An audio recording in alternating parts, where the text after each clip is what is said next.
We'll get into this tomorrow. He was on Sirius XM radio and said, quote, "I'm not really proud of what's happened today with the national team. I really am not." He said, "It disgusts me in so many different ways. This should have never came out. Shame on Danielle Reyna to think, knowing what she knows, living the life that she has lived in sport, first through her husband, now through her family, that she didn't think this was going to come out, that she thought that this was just a conversation."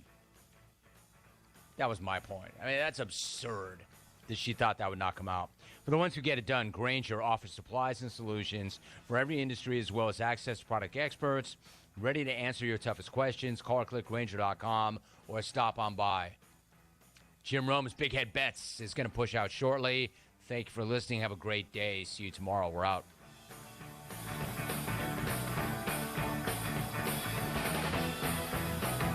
Individual rates, coverage offerings, and savings may vary, subject to terms and conditions, not available in all areas. Hey, small business owner, when's the last time you checked your workers' comp rate? For many small businesses, workers' comp insurance is one of their biggest costs.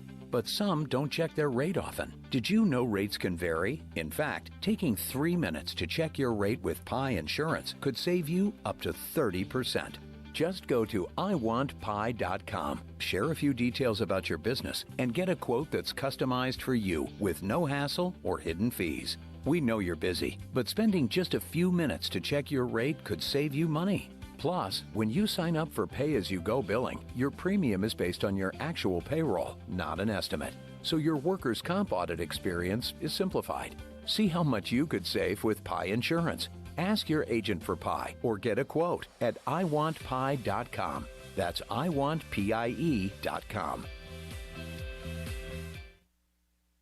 If you missed the Brian Bailey Show, you missed. Legendary recruiting guru Sammy Batten. I don't think it's fair that, the big-time schools can have NIL money and they can throw it at people left and right. Yeah, and, and if a kid comes from a certain economic situation and could go to a bigger school and make millions of dollars, literally, you can't blame them for that. But then you've got a school that's left that has invested a lot of time and money in recruiting that kid, to its school, and then all of a sudden, that's a waste of time and money on your part. Tune in Mondays at noon for the Brian Bailey Show, powered by Greenville Utilities, right here on Pirate Radio. Hey Pirate fans, did you know there are thousands of special needs children and adults right here in our community that loves ECU athletics as much as you do? Robbie's Clubhouse is a local nonprofit organization that can turn your unused ECU tickets into a fun day for a family with special needs. If you can't make it to the next Pirate game, simply call 1-800-DIAL-ECU and donate and designate your tickets for Robbie's Clubhouse. Go Pirates! Hey Pirate Nation, this is Holt Naylors, and when it comes to getting your family together, there's no better place than Familia, which is Italian for family. Familia is the place I like to bring my football family, especially my offensive linemen. Whether it's great New York-style pizzas, homemade meatballs, lasagna, chicken parmesan, or delicious homemade desserts, Familia is a winning play every time. For dine-in or takeout, make Familia your go-to play when you have a hungry team. Familia on Fire Tower Road near Pitt Community College. Go Pirates! Hey Pirate Nation, this is Russell from Russell's Clothing in downtown Washington. Russell's has a long history of dressing Pirate fans, both men and women. For the men, we offer both logoed and non-logoed from Peter Millar, Johnny O, and Smathers and Branson. Our ladies love Tyler Bowe, Crosby, and Never a Wallflower for game day. Join us in wishing the Pirates a healthy and successful season. And remember, for all your game day needs, shop Russell's in downtown Washington. Go Pirates! Your vehicle is a big part of your life. That's why you should trust the team at Greenville Auto World for all your vehicle needs. Greenville Auto World believes in fair prices, superior service, and treating customers right. Visit greenvilleautoworld.net to see their fully stocked inventory of SUVs, trucks, and cars. Need a lift kit, custom rims, or wheels? Greenville Auto World can upgrade your vehicle today. For sales or service, visit Greenville Auto World on Highway 43 in Greenville.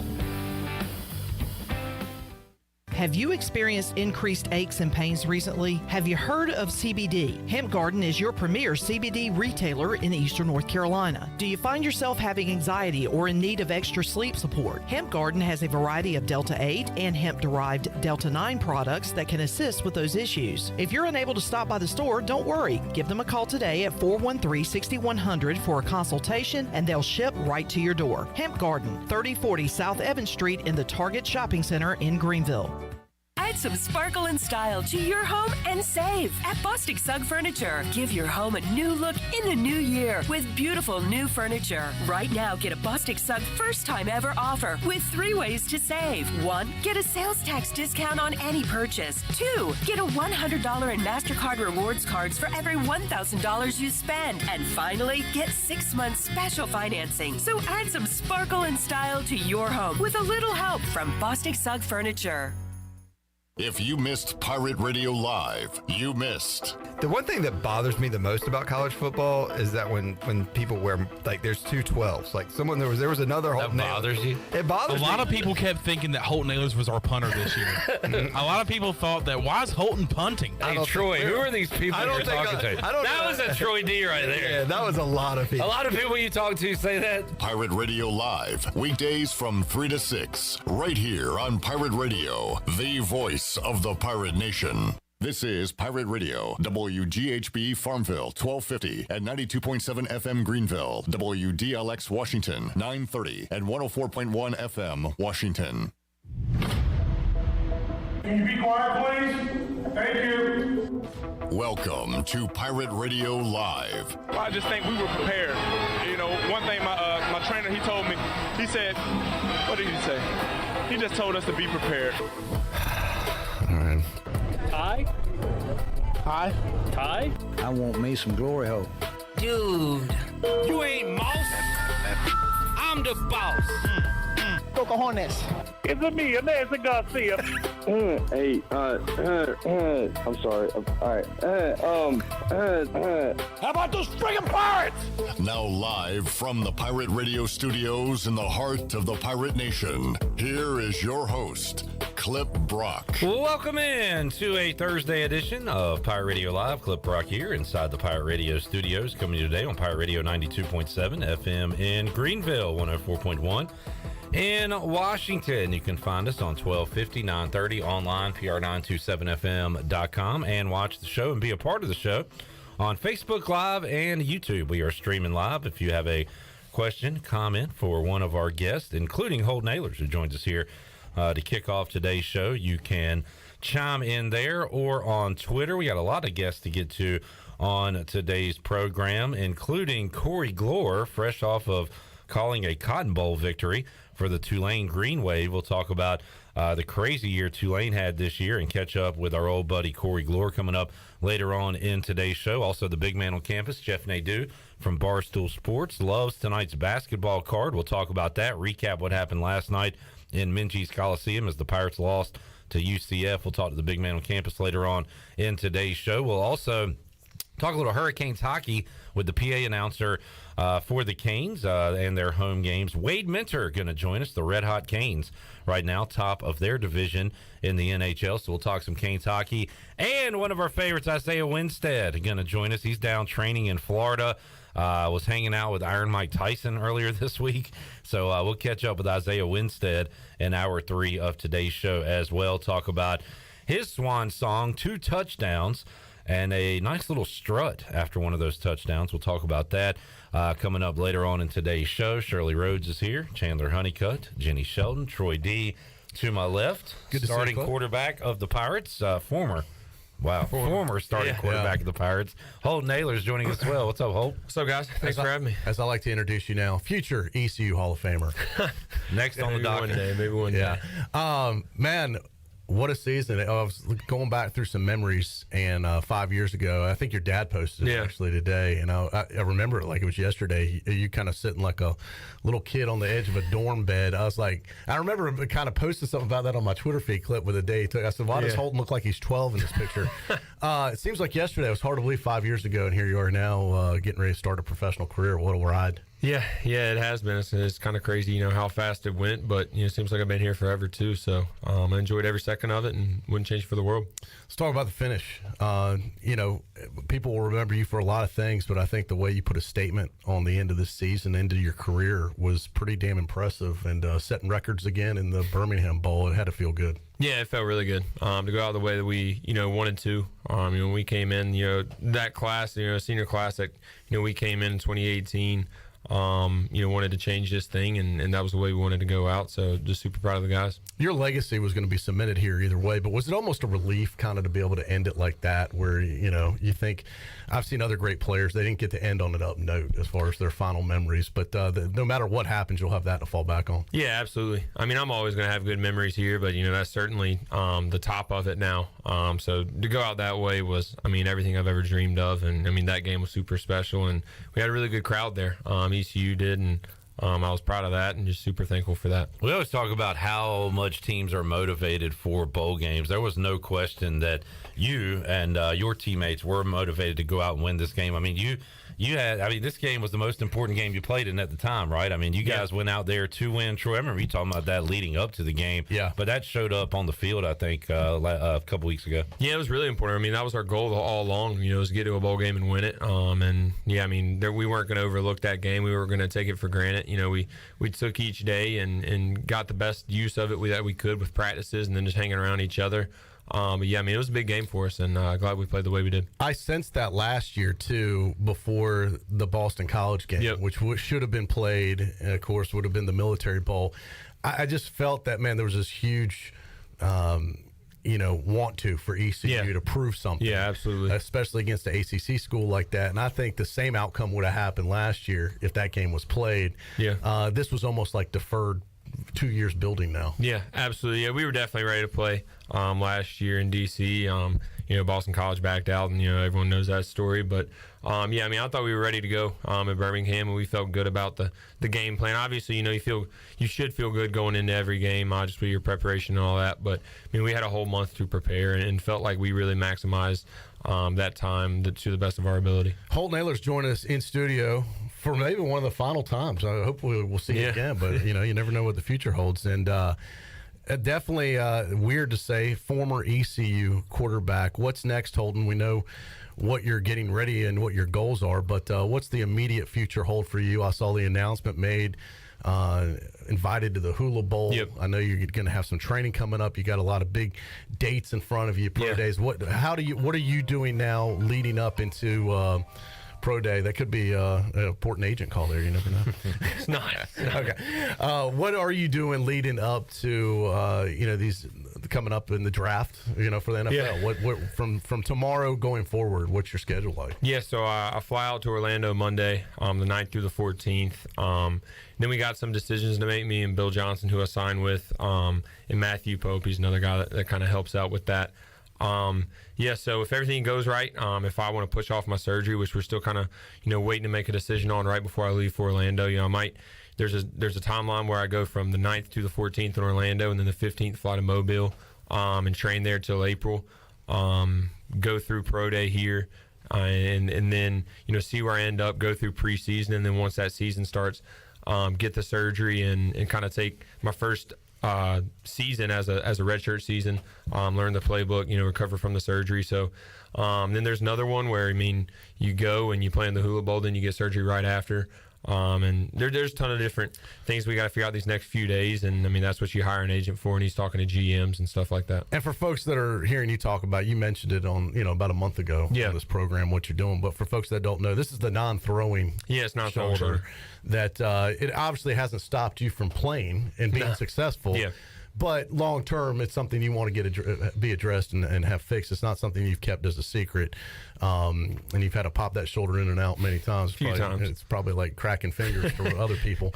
But I guess it's disclosed. Teams know it. Maybe that best path is go ahead and do everything you can do, and then try and line up with somebody with the team and then go ahead and take care of it from there? Because what's the healing process once you have the surgery? What is it, about a 6 month? Yeah, timeline? so fully recover 6 months. You can get all the way down to 4 months, but I mean I could be thrown after 1 month. So there's like 4 different timelines that we're kind of deciding on right now, and Bill's talking to some teams and some GMs to see what they recommend, see what they're comfortable with, and then we're gonna have to make a decision based off of that. Bill Johnson, East Carolina guy himself, represented from many Greenville. former Pirates. Great guy. We've had him on the program many times. Great selection there. I know he'll be looking out for your best interest for sure. What are you hearing from him? He's a very well-connected guy in the NFL. A lot of these deals happen behind closed doors, as you know. It's not, sometimes might be a surprise to fans when things happen, but behind the scenes, everything's kind of already set up. What are you hearing from him and from the early onset with the discussions with potential NFL teams? Yeah, I mean, I'm definitely trending in the right direction at the right time. That bowl game was big for me. If I can go, perform well at the Hula Bowl, I mean, all 32 NFL teams will be there. Minimum of 6 or 7 scouts per team will be there. So I'm going to have a huge opportunity there to go show myself versus some good competition. And that's what, I think is all about. And Bill agrees with me, and my quarterback coach does, David Morris, out in Mobile. Is just the more I can get in front of teams, the more I can, show what I can do, the better I'll be off. And I know it's not everybody gets to go to the combine. That's a tough thing to do, especially quarterback-wise. What's the possibility of making the cut for that? Yeah, so we feel pretty good about it right now. We just kind of got to wait. It's a waiting game. I mean, you could figure out, close to 2 weeks before. You could figure out tomorrow. There's no certain timeline on that. So it's kind of a waiting game. Is that decided by, I guess, the NFL? Yeah. Decides that? Yep. So there's just a lot of things, and that goes into my surgery on if I should get it or not. So there's like a ton of different things that we're kind of putting into it and to try to make this best decision for me. Might have mentioned this, but pro day at ECU, would you be involved? Yeah, I'll be involved. Even if I get the surgery, we're going to try to push it back. I'm trying to, Bill's talking to Coach Houston and all those guys that help run that, and I have to about pushing that back to early April instead of late March. Yeah, give me a little bit more time. And for folks, I've talked with some ECU officials. They're waiting to kind of see what you want to do to try and accommodate you the best they can. Yeah, with the date, because that's not set in stone either. As far there will be a pro day. Yeah, there will be. Where would it help you out potentially? Because I mean we got receivers that need someone to throw to them anyway, so it all works together. So. I joke clip I joked last year. I thought the guy that had the best pro day last year was you.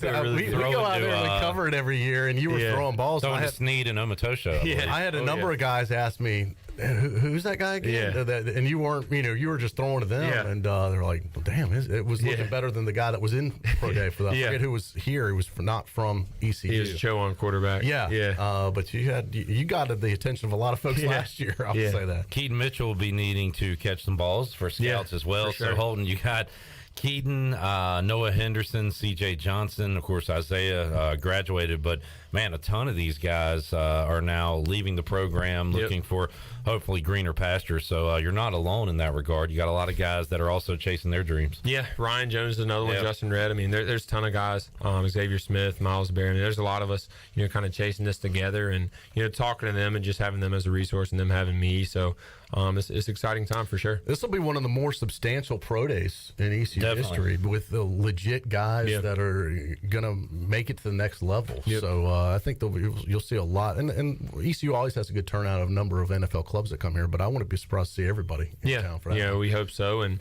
we got a lot of guys that have a chance, kind of like you said. So hoping for a good turnout. Got a few questions from viewers and listeners, Holton. Adam... it was John who asked, can you ask Holton why he didn't tease us and line up at tight end in the bowl game? Any talk of that, Holton? You did catch a pass in the bowl game. I did catch one. Came up a yard short, though. I really wanted you to punch it through. What happened Me too. I thought... I planned on scoring the whole time, and every single time we ran in practice, I scored. And I was sitting there waiting for the ball. It felt like 10 minutes, and I thought I was about to get smacked. So I turned around thinking I had to juke someone out, and I was just wide open. And by the time I got close to the end zone, someone hit me. So that happened against. Was it Marshall? Marshall was the same exact play. Except I scored on that. So there you go. And it was C.J. Johnson. C.J. threw it this time. And Snead threw it last year. My son pointed out that his throwing percentage will go down in history as one of the best. Yeah, He's for sure. I believe 1 for 1. 1 for 1, yeah. Great to see the Conley connection hook up in that bowl game. You threw 2 to Isaiah. Holding your numbers, I was just looking at him again. 300 yards, 5 touchdowns, no picks, and a rushing touchdown. Just a monster fantasy day for you. Also, hitting the gritty. And oh, yeah. At first, I was like, I don't know. But then I saw a replay, and it looked pretty good. I appreciate it. I talked to Isaiah. He gave it his stamp of approval. So I think, your teammates enjoyed it. Yeah, so the whole time, the plan all year, I told Coach K, I was like, let me catch, because I would do it in practice all the time. He was like, you got to do that in a game. So I was like, if I catch a touchdown pass, if you call a trick play, I catch one, I'll do it. And I didn't freaking score, so he called a run play, and I was running off, and all the receivers like, hit the gritty. So I had to do it. Well, you didn't do it in the end zone. You did it kind of towards the sideline. Yeah, I did that close to the sideline. Respectful. Yeah, for sure. And again, that game, there was a lot of smiles. We saw a brief post game where Coach Shank was honored with the game ball. That was pretty cool. Yeah. But man, it looked like even during the game, you guys were having a blast out there, and that was really cool to see. Yeah, it was. It was a really fun time, and it was everything we've ever dreamed of, and enjoying the moment that we were in was kind of the message that we had the last month that we had together was just enjoy this moment, whatever day you're in, whatever session you're in or practice, just enjoy it. And I think we did that in the game as well. All right, I was going to ask this off the air, might as well just ask it on the air. What the heck, who cares now? I was out there with a few of the media guys at the coin flip, and got a great view of that. And then you came off and you were dialed in, and you were like, hey, I was ready. They effed up, I cleaned. But I've talked to a lot of people. They were trying to decipher what you meant by that. Did they mean like, oh, they effed up by giving us the ball first? They effed a little up bit by everything. The coin flip? Yeah, they were. I just wanted to get some clarification because there's a little bit of a debate of what exactly that meant. There was just a little chirping all week since the moment we got there, and even on social media and stuff. And we just kind of felt it a little bit. And like I said, I was locked in there, and I knew the Pirates were going to win. Well, that chirping lasted throughout the game too. I remember Mike Houston coming off the field at halftime and said that we're not going to get involved in that stuff. He was all fired up, so I guess that was something going on. During the game. It was all week. There was some stuff that was said during the week, and just the times that we were together, there was always something said, kind of. And then once we got warm ups, there was more said. So we were ready to play, and it seems like they weren't. So. And we've played some teams this year that chirp a lot. Yeah, and that's not unusual. Was this the kind of the most cocky team you faced all year? No, I don't think so. It wasn't anything like that. It was just anytime you put two teams together during a full week before you play, and you're around each other, there's going to be stuff said. And hey, that's fun. I enjoyed it, and that's being competitive and making it fun. So I'm not complaining in one bit. And they obviously had a good season, and we know some of their coaches, and we don't think they're a dirty team or anything. It was just good competitive football. Where did you go to celebrate afterwards? Because I thought there was going to be this big party. We got done with the post game, and I walked across the street to the west, and all the bars and restaurants were closed. It looked like it was like 4 a.m, Christmas night or something. I'm like, where? I forgot. I don't know what you guys ended up so doing. We were. So I was planning on staying with my family and friends. My girlfriend and her family came up. And then by the time the game was over and I got out, because I had to do media and all that. I'm usually the last person, one of the last people out. By the time I got out, it was close to 12 o'clock. They're like, dude, everything's closed. And I was going to ride back with them for 9 hours the next day. And they were like, dude, just get on the plane, go home. So hopped on the plane, came home. And good call. Yeah. So I'm definitely glad I did that. Troy, our buddy Ben Smith, meteorologist down in Alabama, tuning in on Facebook. It was the official forecast on the great pregame interview with him down in Birmingham. Some other questions. Alan, we'll get to yours about next year's team before we let Holton go. But Jansen says, Holton, if you could go pro in any other sport other than football, what would it be? Baseball, for sure. I don't think that's a question. No hoops? You played some hoops for Conley back in the day. I did, but no good hoops. I was a rebounder. and by the way, I've seen you back-to-back games in your Jack Nicholson front row seats. Oh, yeah. 2 frustrating losses, but great to see you supporting the guys out there last night. It was my last few days in Greenville, and just trying to enjoy everything I can and be with the people that I love and the place that I love. So just trying to do that. Good stuff. Holt Naylor's joining us. Boy, this is a tough question, Troy, we ask. It seems like every situation, every time the guy's in this situation, what's your favorite NFL team? Who would you want to be drafted by? That's the question from Adam. Usually we get the same answer. I'll see what you say. Yeah, well, the obvious answer is anyone who fixed me. But, I think the Panthers would be cool, close to family. And, I love Charlotte. I was there a couple days ago at a Hornets game. So, I think the Panthers would be cool. And then minus that, I think Dallas would be cool. Football, America's team, and living in Texas would be pretty sweet. So, but yeah, any teams that pick me, I'll go. You're the one guy that would turn me into a Cowboys fan. If Holton is the starting quarterback for the Dallas Cowboys, I'd have. It's kind of like when Robert Jones was there. How could you not pull for a Pirate? So for sure, I can do it rather easily. If you are I'll go on the record now. If you become a star on the Cowboys, I'll pull for the Cowboys. All right, sounds good. So and I will cuss you just like I did Dwayne Harris when he played for Dallas and used to torch the Redskins. Unless you play the Bears, and then I'll take a 1-game exemption. Holt Naylor's joining us in a studio. Let's see. Kenny says, "Did you get your speed from Morgan?" Hey, your dad was a college athlete. Got your size from Morgan. Played basketball. Yeah. And honestly, with all your brothers, you're probably the smallest of all the brothers, right? I am. Yeah, I'm the smallest of my family. Saw one of your brothers, I believe, with his shirt off at the bowl game. A couple of them. TV. Oh yeah. It was my brother, my best friend, and then another childhood best friend. They were. They were having a good. They were still plenty warm though, Clip. Yeah, they were. They were warm. Fueled by Fireball. Yeah. And you're right. And it didn't show up on TV. Troy, you mentioned it though when we talked to you. I go, and a lot of people had great pictures of it. But man, a great traveling crowd for it really ECU. was. I was happy with that, and I had a feeling all along. I mean, we had good numbers. We get numbers back from athletics, and we felt like we were going to have a good crowd. And the more you talk to people, the more people that you figure out were going. So. And it was misleading because the numbers that ECU sold weren't huge, but I think people can buy tickets from all different sources now, direct from the bowl or from anywhere. And by the time you got down there, I mean, it was thousands. Yeah, it was a full side. I mean, I thought it was. 6,000 to 8,000 Pirate fans, if not more. Yeah, it was great. I really appreciate them for coming. That's what really made it special. If we would have done that in an empty stadium, it would still been special. But experience that with the fans was really cool. And then to lead the band.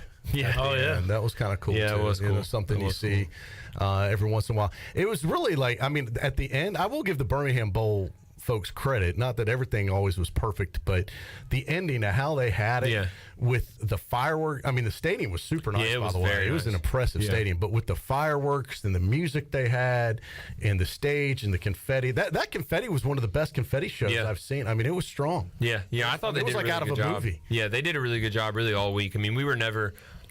some bowls you go to, from what I've heard, you go and you can tell, they just prepare for the game. They just kind of let you do whatever during the week. And even at Military Bowl last year, we had so much free time, which is good when you're in a new city like that. But, Birmingham really set us up and, showed us the nice parts of it and let us do cool things. So, they run it really good down there. You'll hear this in the Isaiah Winstead that we air later on today. He made the decision to leave Toledo, come here for 1 year, and I asked him, any regrets on that decision. He said, absolutely not. Loved his time here. Holton, you're a bit of a different story. You were here a long time, including before even coming to ECU as an Eastern North Carolina kid. So you made the decision to come to East Carolina, be a hero, get some fanfare, but also be under the microscope, take a ton of criticism. So looking at all that, any regrets on your decision not to leave? Yeah, not one bit. I wouldn't change it for the world. And even just living here. You only play 12, 13, 14 games out of the year, but you also got to live here. And I love the people here. I love the city. I love going out there in Grimesland and seeing the fields and just driving out there or with Bigfoot and all that, or Bigfoot. Yeah. So Greenville and East North Carolina will always be home to me, no matter where I go. And my family will probably be here the rest of their lives. So. I'll definitely be back. So. Yeah, and I tell you, I think one of the biggest things this program is going to miss about you, not just your play on the field, but a lot of folks may not realize how big of a recruiter you were for this program. Sure. And, the coaches get a lot of the credit for it, but I'm going to be honest, man, I don't know if Isaiah Winstead would have been here if it wasn't for Holton Ahlers. I remember talking to you. I'd never heard of the guy, and you're saying, hey, man, we got to get this guy. He's a difference maker and a playmaker.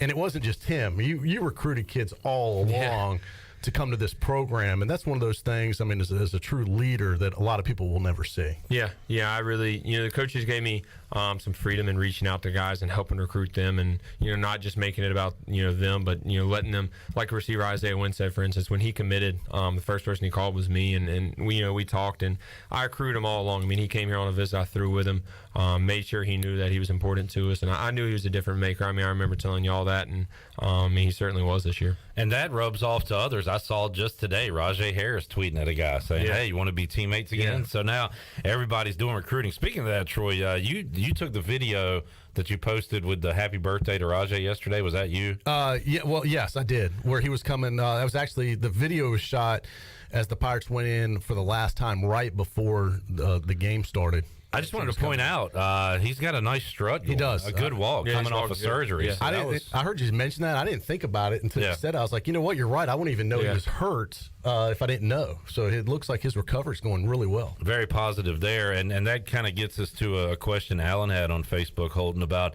good grief, man. Mike Houston's here. The jerseys are going to still look the same, but a lot of new people on the field.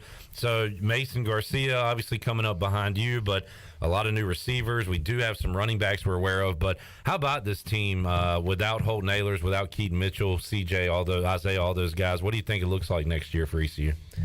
Yeah, I mean, you're going to have some guys, younger guys that have, kind of waited their turn to step up, and you're going to obviously have some transfers they're going to bring in. So it's going to be a new team, kind of like you said. I don't know exactly what. I don't think the team even knows. I don't know exactly what it's going to look like yet, especially with this transfer portal world. I mean, you might have guys come in right before August, right before camp. So you're going to have good leadership, and you got to step up, which I think there is good leaders in that program still that are ready to step up and kind of take their role. Being a part of this program for so long, what do you now is kind of taking a step back? What do you think if you could say, hey man, I could do if there was one thing East Carolina needs football? Indoor, yeah, it's an indoor. Is that it? Yeah, they need that, and I mean that's the one thing that's kind of different from NC State and Carolina and Duke and Wake Forest and all those guys. Goes theirs. I mean, our stadium might be bigger than all of theirs really. And I mean they got a big old indoor right there. That's a huge, really in recruiting. And then for me, I mean, there's random times at 10 o'clock at night I want to go throw, and obviously can't go throw out there at nighttime. You walk into the indoor and it's always sunny and. That's another great point that people don't realize, that it would be access to guys like 24/7 to go practice on your own. Yep. So that's the next step. Environment like that. Yeah. Was Bama's indoor facility pretty decent? It was pretty sweet. Yeah, it was pretty sweet. They had about 150 yards, so they decided 1.5 fields out there, so it was really cool. Yeah, there you go. Holt Naylor's joining us. You want to get a break in? How long's Holton hanging out? It's up to you. I'm good. Want to do one more take a break? Yeah, I'll do it. All right. Let's get a break in. We'll come back more with Holt Naylors, more of your questions, a lot to go. We'll talk to one of his former teammates, Isaiah Winstead, later on in today's show as well. Big Pirate Radio Live here on a Thursday. Back with you after this.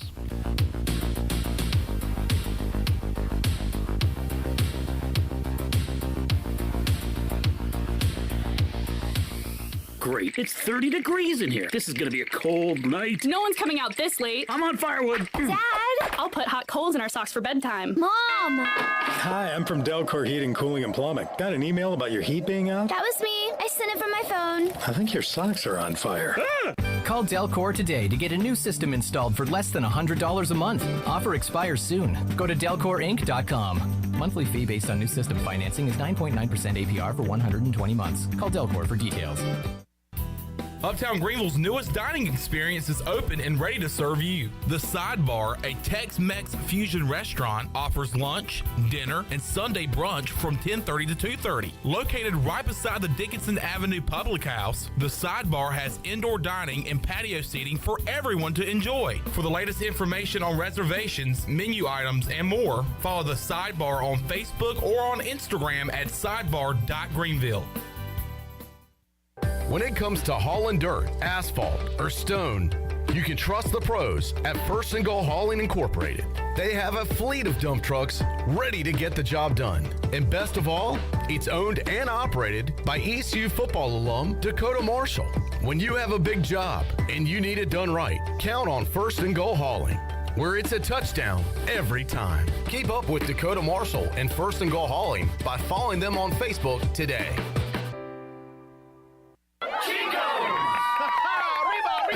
Chico's Mexican Restaurant is where the fiesta never ends. Grab your amigos and head to Chico's every Wednesday for shrimp tacos for $11.99. Plus Wednesdays means all Mexican imports for just $2.99. Thursdays, enjoy your favorite beef, chicken, or vegetable fajitas for only $11.99. For Mexican food and fun, it's got to be Chico's Mexican Restaurant in downtown Greenville and online at chicosrestaurant.com. Chico's, where the fiesta never ends. Hey Pirate Nation, this is Brian Buck with Buck Insurance Agency. This season, when you attend your favorite sporting event, take the game day pledge.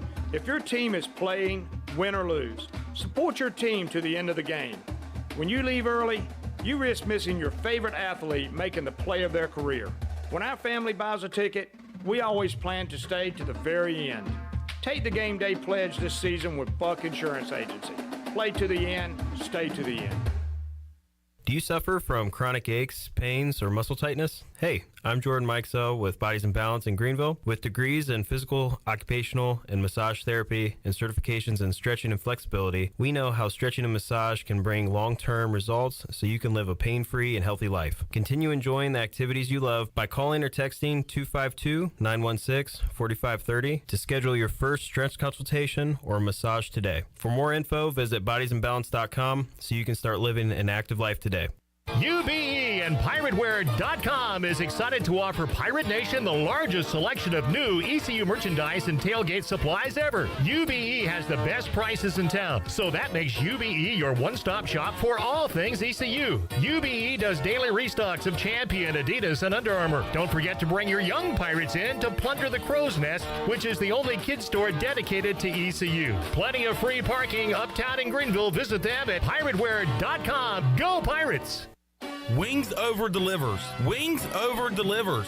Wings Over delivers. If you're looking for wings to be delivered to your home, Wings Over Greenville has you covered with no third party needed. Wings Over Greenville has its own in-house delivery service. Be sure to try the all-new tender sandwiches by ordering ahead on the Wings Over mobile app. Open till 3 a.m. on Friday and Saturday, Wings Over has everything to cure those late-night munchies. Give them a call at 758-9464. Wings Over Greenville. They deliver. This is Coach Steve Shankweiler, offensive line coach for East Carolina University football, and you're listening to Pirate Radio, the voice of the Pirate Nation.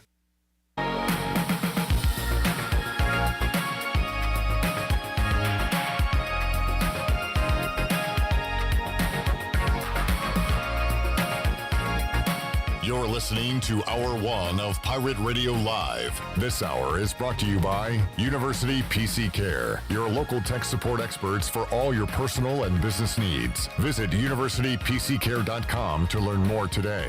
Now, back to the show. Welcome back. Grab your amigos and head to Chico's for the best Mexican food and fun in Greenville. Come and enjoy favorites like shrimp tacos, steak and chicken fajitas, burritos, enchiladas, ACP, and more. Follow Chico's on Facebook and Instagram for daily updates. For Mexican food and fun, it's got to be Chico's for dine-in or to go.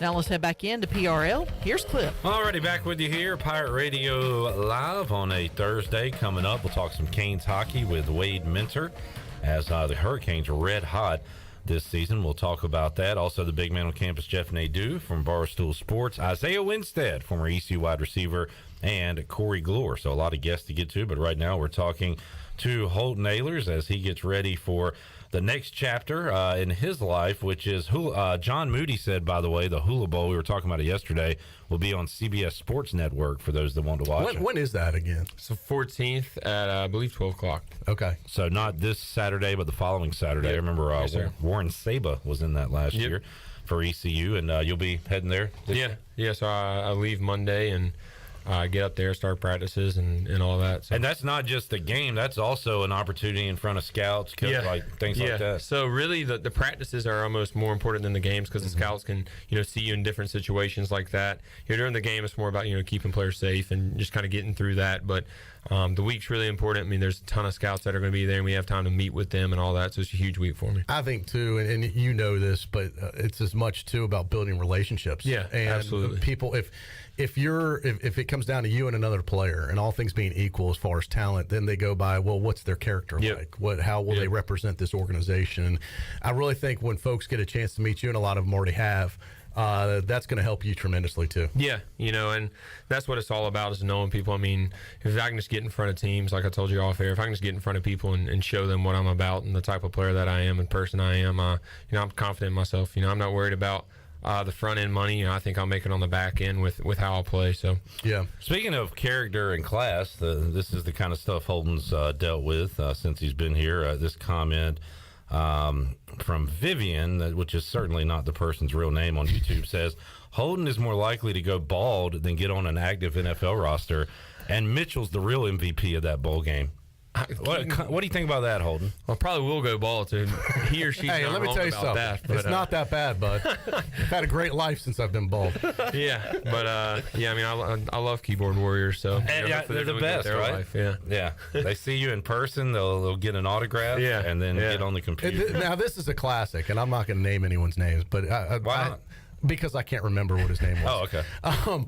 But I had put some, either retweeted something from Pirate Radio or put something about you that was positive on my Twitter feed. And someone came in and had some snarky comment after. And, on Facebook, you can delete people's comments if it's on your page or whatever, if you don't like it. But on Twitter, it's really once someone posts it, it's just there.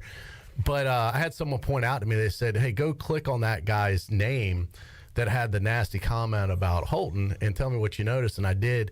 His profile picture was a picture of you and him. I mean, so a lot of times, how it is, it's like they love you, they hate. But I do think those type of critics are the minority. Yeah, I mean, and that's going to happen. That happens in our business. That happens in every walk of life. And I'm glad you didn't let it affect you or let it make a bad decision here. So that's that. And look, it's probably 1,000 times worse than the NFL. Oh, I'm sure. Once you get to that level. So quarterback. I mean, look what I say about Carson Wentz over the weekend. It gets rough, man. I'm telling you. Yeah. But what about one thing about you, which has been unique, even before NIL, you always had a kind of a good business sense to you. Yeah. You've been smart. Yeah. You started your own brand and clothing apparel line, Built When Broken. Yep. It's been tremendously successful. Now, what happens to those type of things? Now, do you continue on with that, I assume? Yeah, I mean, that you might even have a bigger platform stage for that. Yeah.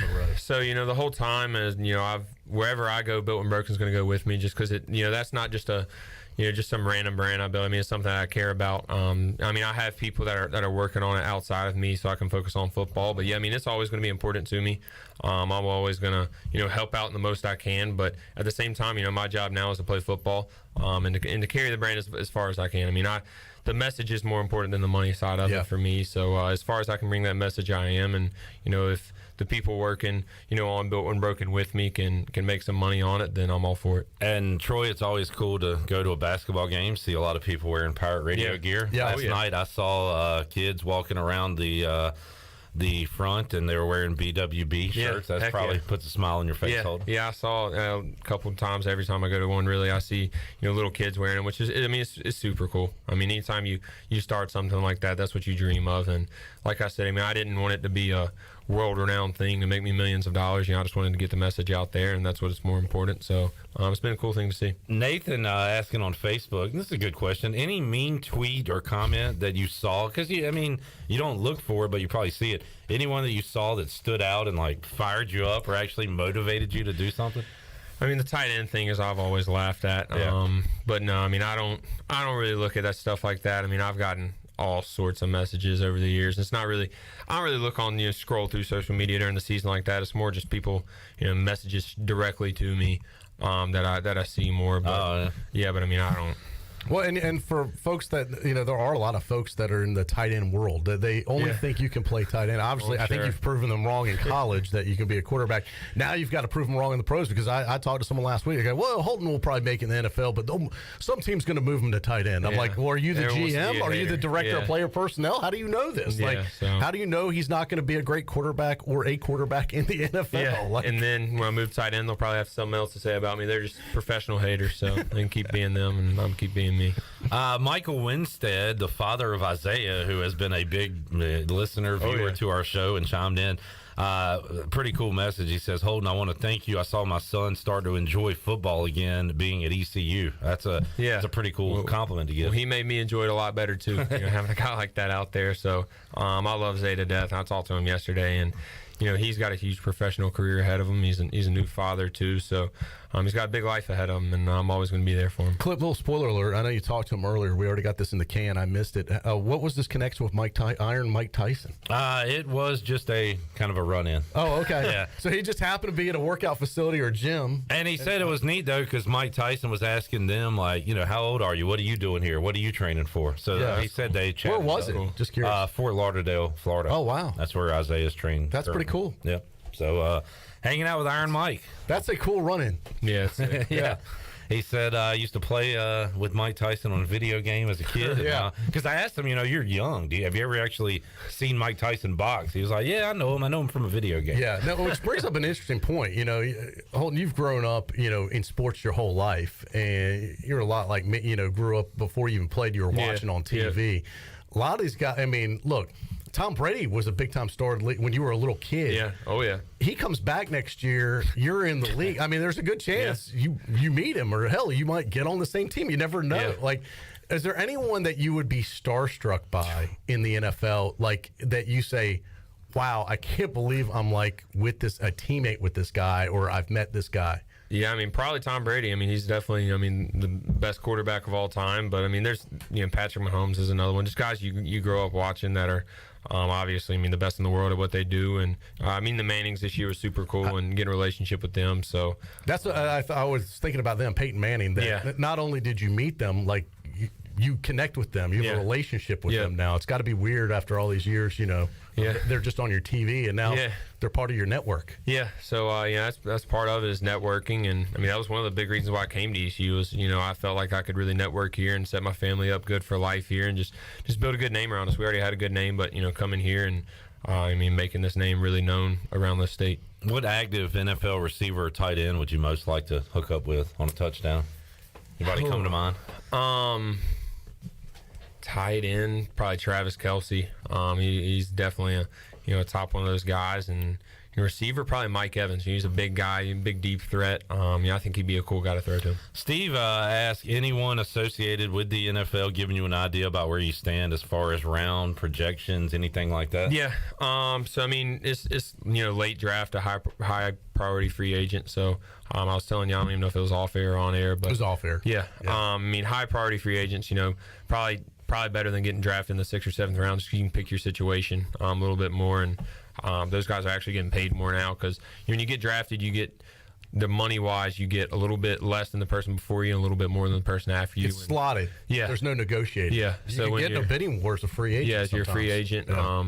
And most of that time, talking to Bill and stuff like that, and kind of learning this process too is, even when the draft's going on, you'll know, okay, if I don't get drafted, this is who I'm assigned with within 10 minutes of the draft ending, because for them, they're trying to find a quarterback too. So I should have by the last day of the draft, I'll probably have an idea of where I'm going if I don't get drafted. Holton, how many quarterbacks do these teams usually carry? Because you've got to have it looks like they always have at least 3 on the sidelines during a game, but then you've got quarterbacks that run the scout team, that run the practice squad. Is there usually 5 per club? So it's usually about 3 active, sometimes 2 active depending on the team, and then you have one practice squad guy, so about 4 per team, sometimes 3 per team. But if I just got to crack that lineup and move my way up. And I know the goal and the expectation at this point is the NFL. Are you open to maybe playing in one of the other leagues? There's the USFL, XFL. Any thoughts or talks? Yeah, I would. I don't think it'd be a long-term thing. It'd be a thing for me to get more film and show I can play in the NFL. But I'd definitely give it a season or 2 if I had to. But as I was saying, even if you get on these guys with the practice squad, you've seen quarterbacks go from there to become starters. Yeah. I've thrown with NFL quarterbacks. I know I can hang with them. I know, I deserve to be in that league. And, I think, my mental makeup and, my traits, as a person and a leader can help me, get onto a roster and build my way up. Holt Naylor's joining us. I need to get another break in. Yeah, let's do it. All right, we'll take a timeout, come back. A lot more to go. Adam's got a question about Old Man Ahlers, any desire to coach. So we'll talk about that and more when we return on Pirate Radio Live after this.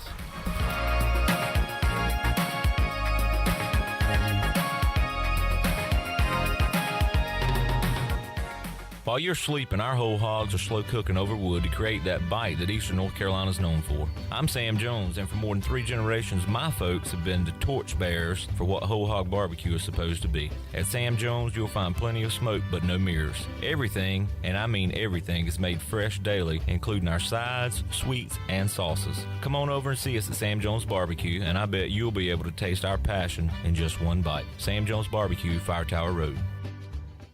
The Buccaneer Music Hall is your beacon of music in the land of pirates. The doors open at noon, 7 days a week. And the Buck has live music every night along with football. Monday is open mic night the first Monday of each month. Tuesday, it's karaoke with DJ Captain Morgan. Wednesday, it's acoustic night. Thursday, it's the dance party with DJ Kid Scene and live music every Friday and Saturday night with the best bands on the East Coast. Follow the Buck on Instagram for information and schedule of events. This season, party like a pirate at the Buck. Jeff Stein, our special guest from Brown & Wood. Hey, Jeff, electric cars are coming. What's that mean for Brown & Wood customers? For the customers, like it or not, EV is coming. We've installed 5 electric vehicle chargers here at the dealership. We have the all-new Cadillac Lyriq coming at 1st of 2024, and we've just seen the first reservation for the new Sierra EV. People are interested in electric vehicles. How can they get up with you? They can visit us at brownandwood.net or 329 Southwest Greenville Boulevard. Brown & Wood, 4 brands, 3 generations, 2 rooftops, and 1 goal to make sure you leave a happy customer. If you wake up in the morning with a backache, feeling more tired than you did when you went to bed, you probably need a new mattress. And the best place to get that mattress is Factory Mattress. Hi, I'm Kirk Smith, General Manager. For more than 40 years, Factory Mattress has been Greenville and Wilson's local mattress dealer. We guarantee the lowest price on the area's best selection with over 50 models to choose from. No seconds or overruns. Factory Mattress offers only first quality direct from the manufacturer.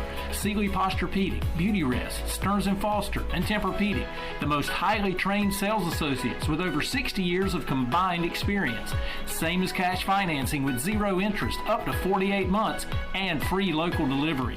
Face it, to have a good day, you've got to have a good night. So sleep better knowing you saved money at Factory Mattress, locally owned on Greenville Boulevard in Greenville, on Forest Hills Road in Wilson, on the web at factorymattressusa.com, and a proud member of Pirates Supporting Pirates.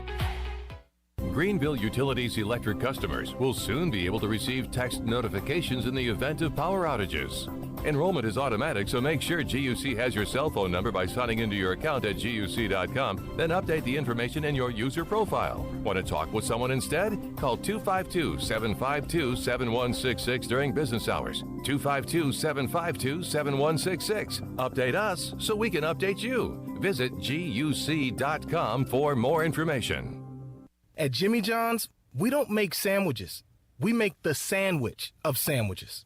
We use fresh veggies because we don't hate salads. We just feel bad for them. We make our sandwiches exactly how you want because you're the one who's eating it.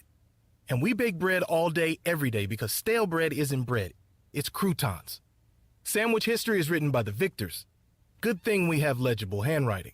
Jimmy John's, the sandwich of sandwiches.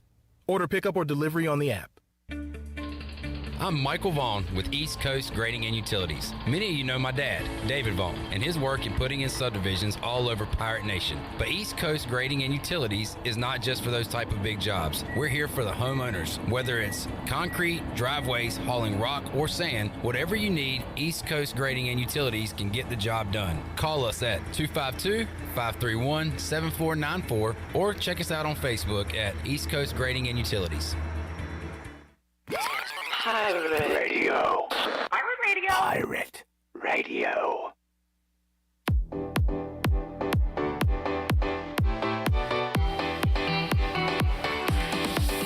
You're listening to Hour 1 of Pirate Radio Live. This hour is brought to you by University PC Care, your local tech support experts for all your personal and business needs. Visit universitypccare.com to learn more today. Now, back to the show. Welcome back. University PC Care has been Pirate Nation's go-to IT experts since 2006 and are the local tech support experts for any of your business needs. Let University PC Care take care of it so you can take care of business. Visit universitypccare.com to learn more today. Now let's head back in to Pirate Radio Live. Here's Clip Brock. All righty. Thank you, Shirley Rhodes, Chandler Honeycutt here, Troy D, and Holt Naylor joining us inside the Pirate Radio studios, East Carolina. Coming off an 8-win season and first bowl win since 2013. And Holton, fourth bowl win since 2000. So, again, it doesn't happen a whole lot around here. So your name and your team's name will go in the record books. Yeah, I think it was like the 10th bowl win in history. Ever, yeah. Yeah, so it was a big deal. obviously for me and the team, and hopefully for the fans too. And to be able to do it, Pirate Net, a lot of thousands of folks. I saw, what was it, like over 3 million people viewed this. I saw heck yeah. I go link to some TV numbers, but to be able to do it in front of friends and family in person, just about everybody close to you was there. Yeah, in person, even the crazy guys with the shirts off. Yeah, were your people. Yeah, they were. It was my brother, and then Josh D's a huge listener, and then one of my best friends in the whole world, my roommate. I grew up with him, and so they got pretty famous themselves with their shirts off. What will you miss the most? This is a 3-part question. What will you miss the most about Greenville? What will you miss the most about ECU? And what will you miss the most about Pirate Radio? I thought you were going to say just me. What will you miss most about Troy? Including our team, Clip. Thank you. Yeah, I think all of that, just the people, whether it's ECU and you guys and in Greenville, I think it all connects, and that's why I love this place is the people. They're so, loving, and even the people who have stuff to say about ECU, they're at least ECU fans, and they still care. Yeah. And you don't even, sometimes you don't even think about it, but, my buddy, one of my best friends, he transferred last year from Nevada. He's from California. Jack Powers, one of our D linemen for us now, outside linebackers, and he'd never been to the East Coast, and he came here for a 2-day visit and committed the next day, and 3 days later he moved here, and he's like, dude, Southern hospitality is like a real thing. Yeah. And we don't think about that, because we've been here forever, but people notice that, and I certainly do. And just the people here have been, my whole life, to me and my family have always been great. We've had a number of folks ask us online. We're going to bring it up too. When your football days are over, and hopefully that's a long ways away, but you've got such a good football mind, such a good demeanor. Is coaching something that you think you could see yourself getting into? Yeah, for sure. I'm definitely going to stay around football of some sort, and I've always said the goal is to get rich, to buy a bunch of land, build a house, and then go coach high school football. But yeah, I could definitely see myself coaching college football, and I certainly love it. I love you can impact kids and still be around the game that you're around. So there's definitely some sort of coaching down the road. I could also see you doing some media stuff. As much experience as you've had now over the longer than 5 years, you get media experience in high school. I could see you on the other side of it too. Yeah, on the broadcasting side. Yeah, I've gotten good friends with Stanford Steve, which you guys know out in ESPN, and we've talked about how he got into it and how he could help me get into it if that's a road I wanted to go down. So I've definitely built connections and use this my platform to build as many connections as I can to get into that if I wanted to. It's awesome stuff. I was thinking your dad has a background in talking about sports, and for sure you have the knowledge, and that is cool that you've built those relationships. I was thinking about it too with your the Manning Passing Academy, Stanford Steve, Scott Van Pelt. Like, you've been able to meet some really cool people along the way here. For sure I have. That was a huge part of it. Like I mentioned earlier, was I knew that I was going to have a platform if I came to ECU to kind of set myself up, and football never worked out. I knew I was going to be successful here, and I kind of set my family up, and think if I raise my kids here, how will our name be around here? So that was a big part of all of it. Well, obviously everyone's on Pirate Nation pulling for you, and all the guys that hope to go pro, and the more that it's a selling point for Mike Houston in this program that, hey, you can come to East Carolina and take your game to the next level. A lot of programs you may go there and you may be so far down on the depth chart you may never play, or you come here and you might get a lot of attention and playing time right away, and it may elevate you. Yeah, I think you get all the exposure in the world here. All that you need to go to play at the next level, and hopefully this class that's entering the draft can prove that. There's definitely been guys in the past who've proved it, and hopefully we can continue. Great question from Adam here. What's one attribute you would like to enhance as a quarterback? Speed, arm strength, accuracy, footwork, reading defense, something else. I don't know if Adam's saying you need to improve in all those, Holton.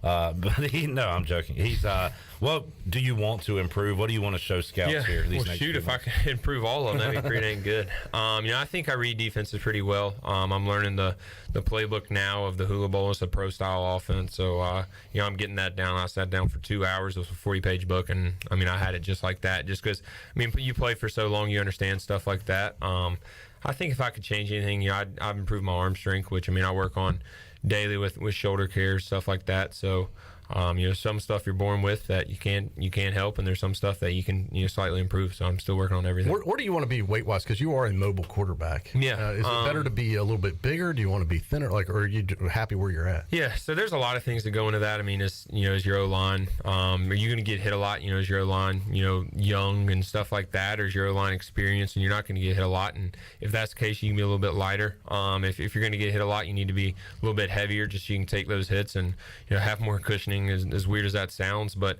I think anywhere from 230 to 238 is kind of my healthy range of I can still go out there and play well. And how tall are you again? Like 6'3.5". So. Yeah.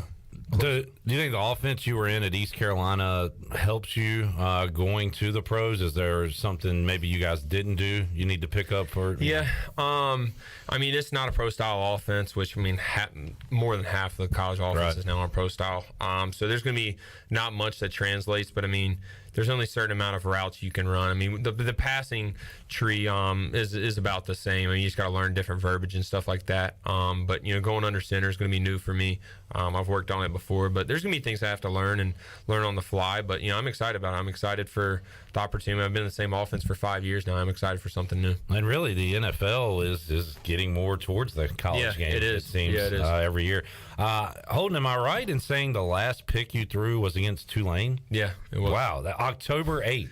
Yeah. You went the entire second half of the season basically without throwing an interception. East Carolina, top 10 in the country in turnover margin. And that's an amazing stat for you and the team, really. Yeah, it was. And so my quarterback coach at QB Country, David Morris, out in Mobile during the summer, and we set goals during the season. It was my first time ever really doing it, of setting goals and seeing them every day and then signing my name on it. That was the first thing I would see when I opened my playbook.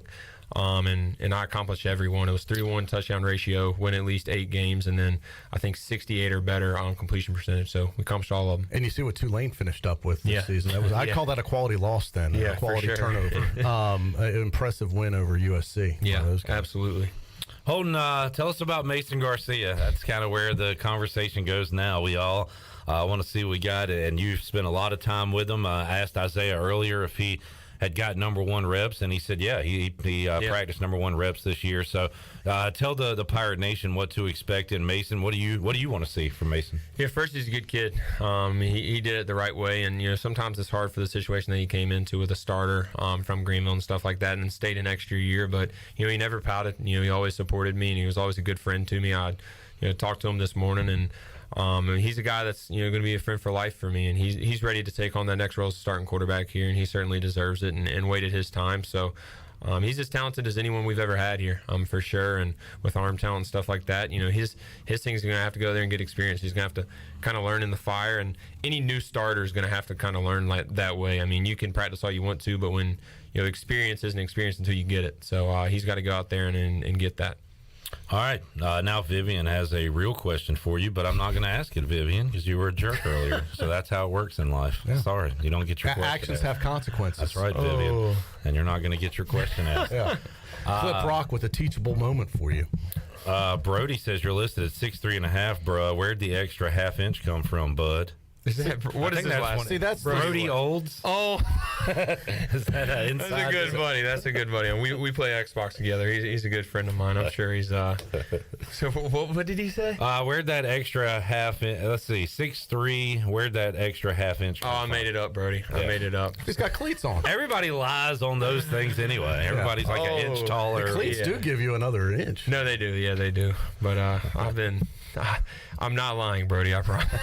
Are you prepared for that, Holton, when the old meat market stuff where they poke you and look at every inch of you and all that? And you're going to be great in the interview portion, but you're going to be really under the microscope. So during the summer, they actually come before your senior year. Scouts come and do that. So I've already kind of been through that and used to it. So I'm excited about it. Anything that can help me get on a roster, I'm down. And I think Zayd told us that there are scouts that come out to practice every now and then. Yeah, right? there were. Yeah, there was, and we got to meet them and stuff like that. So there's already been communication there, and here it's just more about building hype and getting more, momentum around your name. Alan asked a question. It's funny you posted this. I just thought about this, and then we moved on to a different topic, so I didn't get a chance to ask it. We were talking about Michigan. Is there a small part of you that would have loved to open up at the Big House and play Michigan? Oh, absolutely. That's definitely a fun place to play. I love playing in front of huge crowds like that. Now, my first start, I don't know about that one. So, yeah. But yeah, it would be a cool game to watch. I'm excited to watch. If you had redshirted your first year here, you would have had another year of that. You would have been able to come back. I would not be coming back next year, Holton, and open up at Michigan for the Pirates. Okay, well, that's fine, but Holton's first game ever was a win over North Carolina. I think you'll take that, right? Yeah. That's one you can tell folks about. My first start was, I think UCF was top 10 in the nation on a 28-game win streak, a night game at home, so not much easier. There you go. I've had a few people ask me, and I think I know the answer, so I've answered for you. But while you're here, I'll ask you. They said, "Oh, we see Holton with his pinky out a lot in pictures." They wanted clarification on what that was. And I always said, "Well, go ahead. I'll let you." It's a personal thing within the team, and I started it, but it means remember the good. So anytime you do it, just means remember the good. And then when you lock it with the teammate, it means we got each other for life, and then. Other guys it meant other things, but that's what it meant for me. Cool.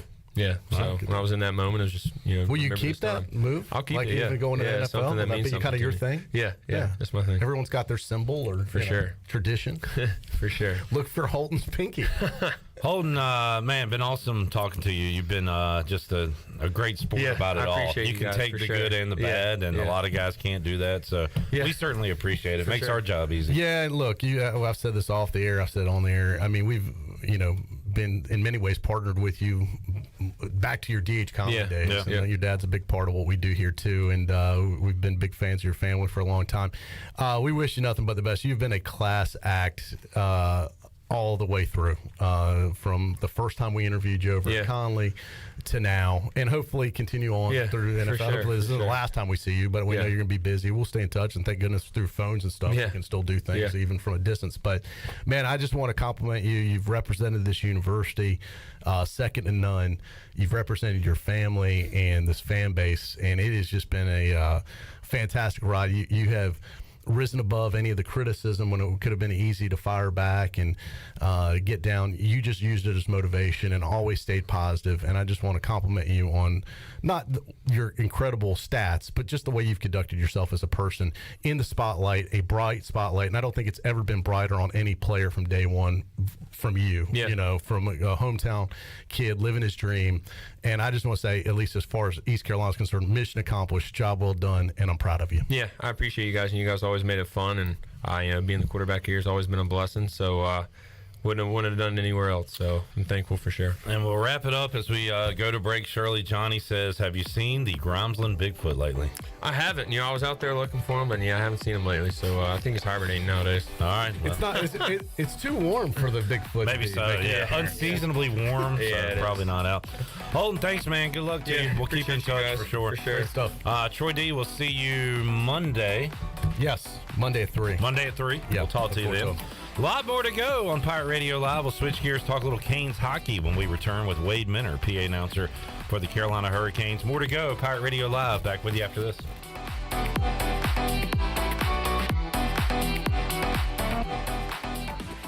Country Mart has been locally owned and operated for over 40 years and is your premier country store serving the best cheese biscuits and country food around. Country Mart is open every day and has 2 locations in Bethel on Highway 11 and in Stokes on Highway 903. Both Country Mart locations are top-of-the-line fuel stations serving Shell gas, including 93 ethanol-free high-octane gas. Country Mart, fueling you up with great food in your engines with great gasoline. Go Pirates! Happy New Year. This is Talbot Green, and I'm excited to announce our new partnership with Integrity Home Mortgage. Integrity Home Mortgage offers a wide variety of programs ranging from conventional, government, and portfolio loans, plus construction and lot loans. Our Integrity Home Mortgage team of Talbot Green, Braxton Green, and Joanne Weir offer over 50 years of experience and is committed to providing you with superior customer service. To get started, call me, Braxton Green, at 526-8260. NMLS 28516, Equal Housing Lender. Hey Pirate Nation, Lindsey Gray here with Carolina Caliber. In 1960, my granddaddy started his firearm business right here in Eastern NC. Still family owned and operated, we have the area's largest selection for outdoor shooting sports and accessories and are one of the nation's top firearm dealers. At Carolina Caliber, we have everything you need from hunting, home defense, and personal protection, including a wide variety for ladies and youth. We buy, sell, and trade. It's a time-honored tradition. Visit us at Carolina Caliber on Fire Tower Road in Winterville.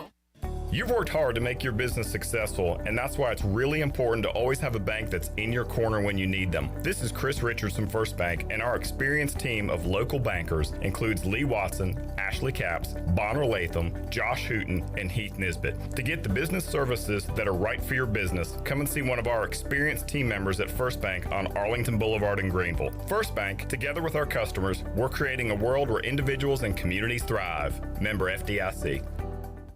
Hey Pirate Nation, this is Russell from Russell's Clothing in downtown Washington. Russell's has a long history of dressing Pirate fans, both men and women. For the men, we offer both logoed and non-logoed from Peter Millar, Johnny O, and Smathers and Branson. Our ladies love Tyler Bowe, Crosby, and Never a Wallflower for game day. Join us in wishing the Pirates a healthy and successful season. And remember, for all your game day needs, shop Russell's in downtown Washington. Go Pirates!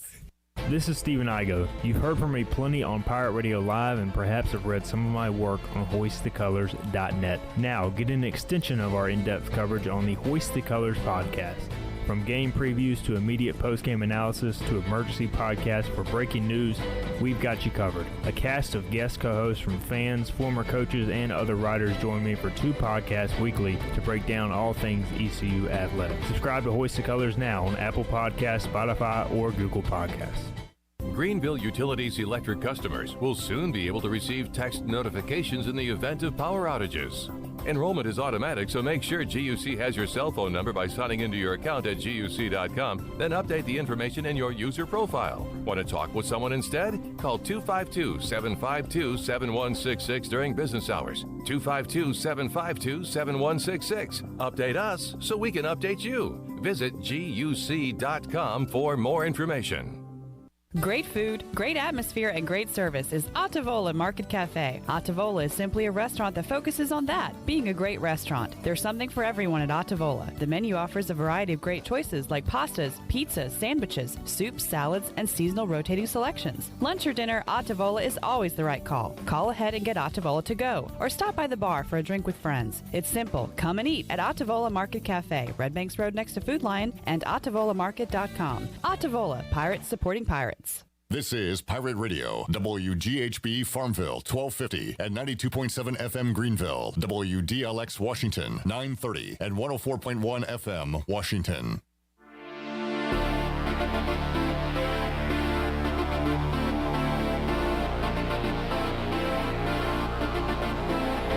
You're listening to Hour 2 of Pirate Radio Live. This hour of PRL is brought to you by Beauty Bar Metaspa. Do you want to get rid of wrinkles, tighten and lift your skin, smooth your skin texture, erase veins and brown spots and get rid of unwanted hair? Are you interested in Botox or filler? Visit beautybarmetaspa.com to set up a free consultation. Now, back to the show. Welcome back. UBE has been an ECU tradition for over 50 years, and you can shop online anytime at pirateware.com. UBE has the biggest and best selection of ECU sportswear and accessories for Pirates of all ages. Every day is game day at UBE. Now let's head back in to Pirate Radio Live. Here's your host, Clip Brock. All right, we'll get back to football a little later on. Talk to former ECU wide receiver Isaiah Winstead. He is preparing for his pro career following a bowl victory. Had a couple of touchdowns in that game. We'll talk to him coming up later on in today's show. Also, the big man on campus, Jeff Nadu from Barstool Sports, will talk some college hoops with us. And also Corey Gloor, who called a Cotton Bowl victory for Tulane just a few days ago. So all that still on the way here on Pirate Radio Live. Right now, we'll talk some Canes hockey for the first time in 2023 with Wade Minter, PA announcer, for all your home Carolina Hurricanes games. They'll be in action coming up tonight against the Predators, and Wade joins us now on the Pitt Electric Live line. Wade, how you doing, man? It's a great night for hockey in Raleigh, isn't it, Cliff? Yes, sir, it is. And, man, Canes have been playing fantastic, Wade. And let's just talk about a few of the keys to this recent success Carolina has had that has them leading the way right now in the Metropolitan Division. What's been going right for Carolina these last few weeks, Wade? Oh, man, just about everything. You know, you get on a point streak that long, win streak that long. You know, they've gotten points in every game since right before Thanksgiving, and you don't do that without a bunch of guys stepping up. You've seen the emergence of Andrei Svechnikov as a true power player. He's always had that potential, but he's turned it on. 19 goals on the season. Marty Necas with a big bounce back so far after, you know, a couple years where I don't think he quite lived up to what his standards for himself are, but he's getting 17 goals on the year. You get your goalies hurt, but that's okay. You pull up a Russian kid from the AHL, and he just goes on to win NHL Rookie of the Month, and Pyotr Kochetkov. He gets a little tweak to bring in your backup, Antti Ranta. What does he do? He has 2 shutouts back-to-back. Third star of the week last week. You got the Jordan Stahl line. All 3 of those guys, Stahl, Jesper Foss, Jordan Martinook are killing it. You had the emergence of Steph Nason, who's hurt right now. He's probably not playing tonight, but he's got 9 goals on the season. Really, everybody's pulling it together, and that's how you win games. Canes have the second most points in the East, second most points in the NHL behind the Boston Bruins. And as they sit where they do right now, Wade, 38 games in, so you've had enough of a sample size. Of course, they just went on an incredible run. But is this where Carolina should be? Are they, you know, playing a little ahead of their skis? Or is this where this team with this talent and Rod Brindamore should be at this point in the season, in your opinion? You know, I think they're right where they need to be. This is a team that everyone's kind of got picked as, you know, one of the likely ones to come out of the East, contend for the Stanley Cup. You know, every team's got a window of success, and the Canes are kind of solidly in theirs. And the front office made some good moves over the course of the offseason to bring in some folks, solidify the bottom half of the defense. And, you know, you got a team that's playing up to its potential. I think everyone who's watching the team knew that they had this in them. Every team goes through rough patches, but, you know, I don't think anyone who's looked at this roster, looked at what the front office has built, or what Rod Brindamore has coached over the past few years, can say they're really surprised that the Canes are in this spot. To be this good, you got to be talented. You got to have a little luck, and you also got to be healthy. How about the health of this team right now, Wade, as they sit here in early January? You know, there's some areas of concern. You got Freddie Anderson, who's been on the shelf for, you know, a number of weeks now, intended to be your number 1 goaltender. He got hurt at the end of last season. You kind of hoped he was coming through that over the summer, but he's still pretty banged up. He's practicing with the team, but, you know, when you lose your number 1 goaltender, that's always a tough blow. The team brought in Andre Kasha to be a complimentary piece in the bottom 6. He played 1 game, got a concussion. He's been on the shelf ever since then. The surprising Steph Nason, who has been playing really well, especially on the power play. He got a little banged up last game. He's been out for 1, probably not going to play tonight. So every team deals with injuries, but the good news is that one of the big free agent signings from the offseason, Max Pacioretty, a proven goal scorer they picked up from Vegas for literally nothing, tore his Achilles tendon during a preseason workout, never got on the ice. He's been skating with the team for the past few weeks, and just yesterday got activated off injured reserve. So there's a chance with Steph Nason being hurt and Max Pacioretty off of IR that we might see Patches make his debut tonight. Talking to Wade Minner, PA announcer. Carolina Hurricanes will be on the mic tonight when Carolina takes on Nashville, and Carolina huge favorites at home over the Predators tonight. Wade, this team comes in with 38 points compared to Carolina's 56. So what, I don't know, what could cause a Predators upset tonight in Raleigh? What are you looking out for Nashville? Well, you know, you got Nino Niederreiter making his return to Carolina after a few productive seasons. He's back in the building for the first time, and you know, anytime a player comes back in the building, you know, they were going to want to show the team what they're missing. He's having a good year for a pretty bad Predators team, and you know, it's going to be nice to see Nino back, but you could see him have a good game. Philip Forsberg for the Predators, always dangerous. And then, you know, UC Saros could steal you a game if he's playing tonight.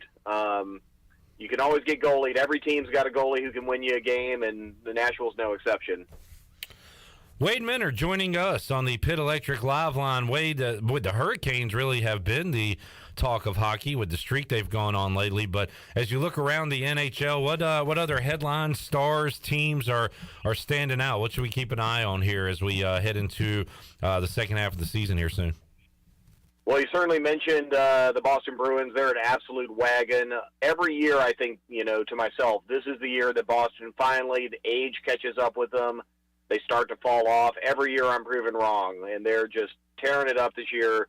Really no weaknesses in that lineup. Jake DeBrusk, I believe, is out with a broken leg. He broke that during the Winter Classic. But, they've got the talent to absorb that. The Metro Division continues to be strong top to bottom, with the exception of potentially the Columbus Blue Jackets. Washington is heating up. They were kind of cold to start the year, but Alex Ovechkin's been playing well, and the Caps are playing well. That sets up a really interesting storyline for the outdoor game coming up here in Raleigh next month. And, I'm pretty much expecting the Metro to send 5 teams to the playoffs, the most that they possibly can.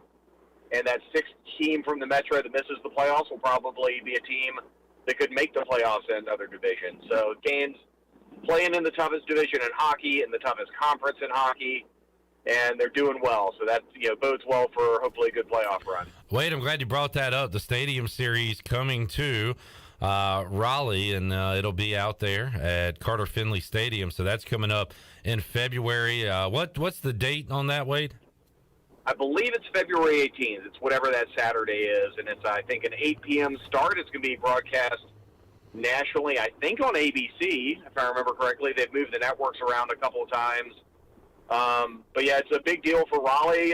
Friday is going to be an all-day fan fest downtown, showing off the city, showing off the Caniacs.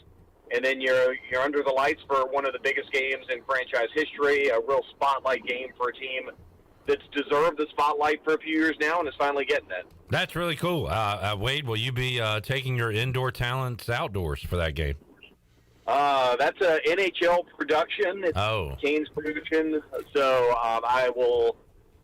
The NHL will be bringing in a PA from outside, but I'm, fingers crossed, cautiously optimistic that they'll find something fun for me to do. Yeah, good deal. Hope so. You deserve it. Being there for all those years and being part of the Kane family and what you bring to the entertainment and informational value for each game. I really enjoy going and hearing you. And again, for folks in the East, a lot of folks I know have gone and do go to games, but for folks that haven't, it's a lot of fun. The music, the things you do during the stoppages, it's a night of entertainment. It's a lot of fun to go to, and you're a part of that.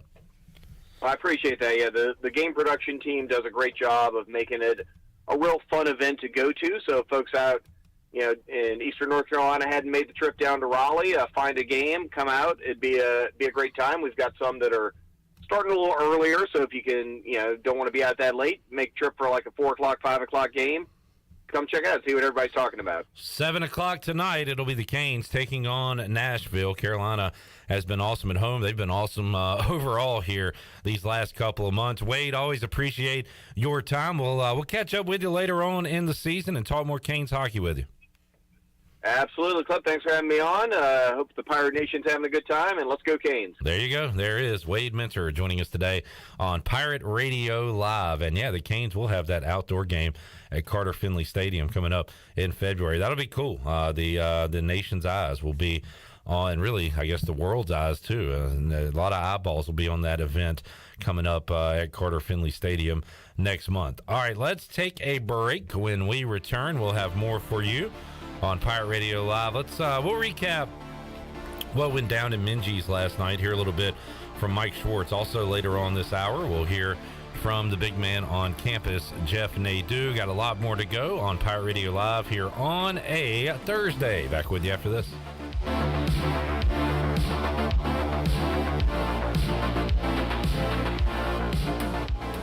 Be sure to check out David Price Construction for all of your commercial or custom residential renovation and building needs. Run by ECU alumni, David Price Construction specializes in commercial projects, maintenance on facilities, and large-scale residential renovations and additions. Proud to be voted the Remodeler of the Year by the Home Builders Association of Raleigh-Wake County in 2018 and Best Business Commercial Remodel Project winner for 2020. David Price Construction, the proud ECU Home Services partner. Jeff Stein, our special guest from Brown & Wood. Hey, Jeff, electric cars are coming. What's that mean for Brown & Wood customers? For the customers, like it or not, EV is coming. We've installed 5 electric vehicle chargers here at the dealership. We have the all-new Cadillac Lyriq coming at 1st of 2024, and we've just seen the first reservation for the new Sierra EV. People are interested in electric vehicles. How can they get up with you? They can visit us at brownandwood.net or 329 Southwest Greenville Boulevard. Brown & Wood, 4 brands, 3 generations, 2 rooftops, and 1 goal: to make sure you leave a happy customer. Flight by Yingling is the next generation of light beer. For those who don't follow trends, but craft them. Flight by Yingling is 12 ounces of uncompromised refreshment from America's oldest brewery. With only 2.6 grams of carbs and 95 calories, this is premium refreshment 6 generations in the making. Don't just raise a glass, raise the bar. Flight by Yingling. Available wherever beer is sold. DG Yingling & Son Incorporated, Pottsville, Pennsylvania. Please enjoy responsibly. North Carolina State Parks is proud to announce that they have partnered with the Hometown Strong program. Our visitor centers are now equipped with public Wi-Fi to help kids with school. Remote learning has become a critical public health measure in maintaining social distance and continuing to educate our young people. Take advantage of Wi-Fi and a hike at Goose Creek State Park or a day trip to the beach and access remote learning at Fort Macon State Park. For more information, visit hometownstrong.nc.gov. While you're sleeping, our whole hogs are slow cooking over wood to create that bite that Eastern North Carolina is known for. I'm Sam Jones, and for more than 3 generations, my folks have been the torchbearers for what whole hog barbecue is supposed to be. At Sam Jones, you'll find plenty of smoke, but no mirrors. Everything, and I mean everything, is made fresh daily, including our sides, sweets, and sauces. Come on over and see us at Sam Jones Barbecue, and I bet you'll be able to taste our passion in just one bite. Sam Jones Barbecue, Fire Tower Road. Do you suffer from chronic aches, pains, or muscle tightness? Hey, I'm Jordan Mikesell with Bodies in Balance in Greenville. With degrees in physical, occupational, and massage therapy and certifications in stretching and flexibility, we know how stretching and massage can bring long-term results so you can live a pain-free and healthy life. Continue enjoying the activities you love by calling or texting 252-916-4530 to schedule your first stretch consultation or massage today. For more info, visit bodiesinbalance.com so you can start living an active life today. The convenience of Pitt Greenville Airport is waiting just outside your front door. Service is back, so you're connected to destinations worldwide through flights from American Airlines. Plan your next trip. Book your flights today at flypgv.com or aa.com. Avoid the long check-in lines and congestion at the big airports and fly local at PGV. Fast, convenient, and close to home, PGV has American Airline flights perfect for your next trip. Book today at aa.com. PGV, where the pirates fly.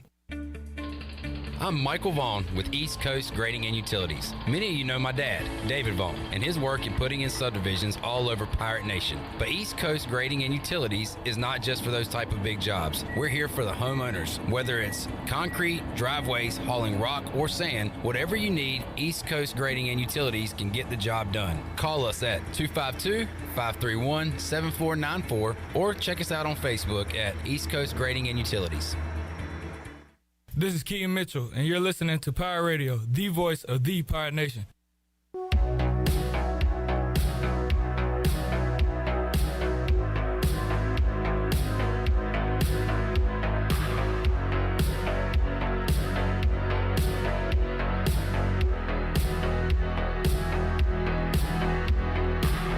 You're listening to Hour 2 of Pirate Radio Live. This hour of PRL is brought to you by Beauty Bar Metaspa. Do you want to get rid of wrinkles, tighten and lift your skin, smooth your skin texture, erase veins and brown spots, and get rid of unwanted hair? Are you interested in Botox or filler? Visit beautybarmetaspa.com to set up a free consultation. Now, back to the show.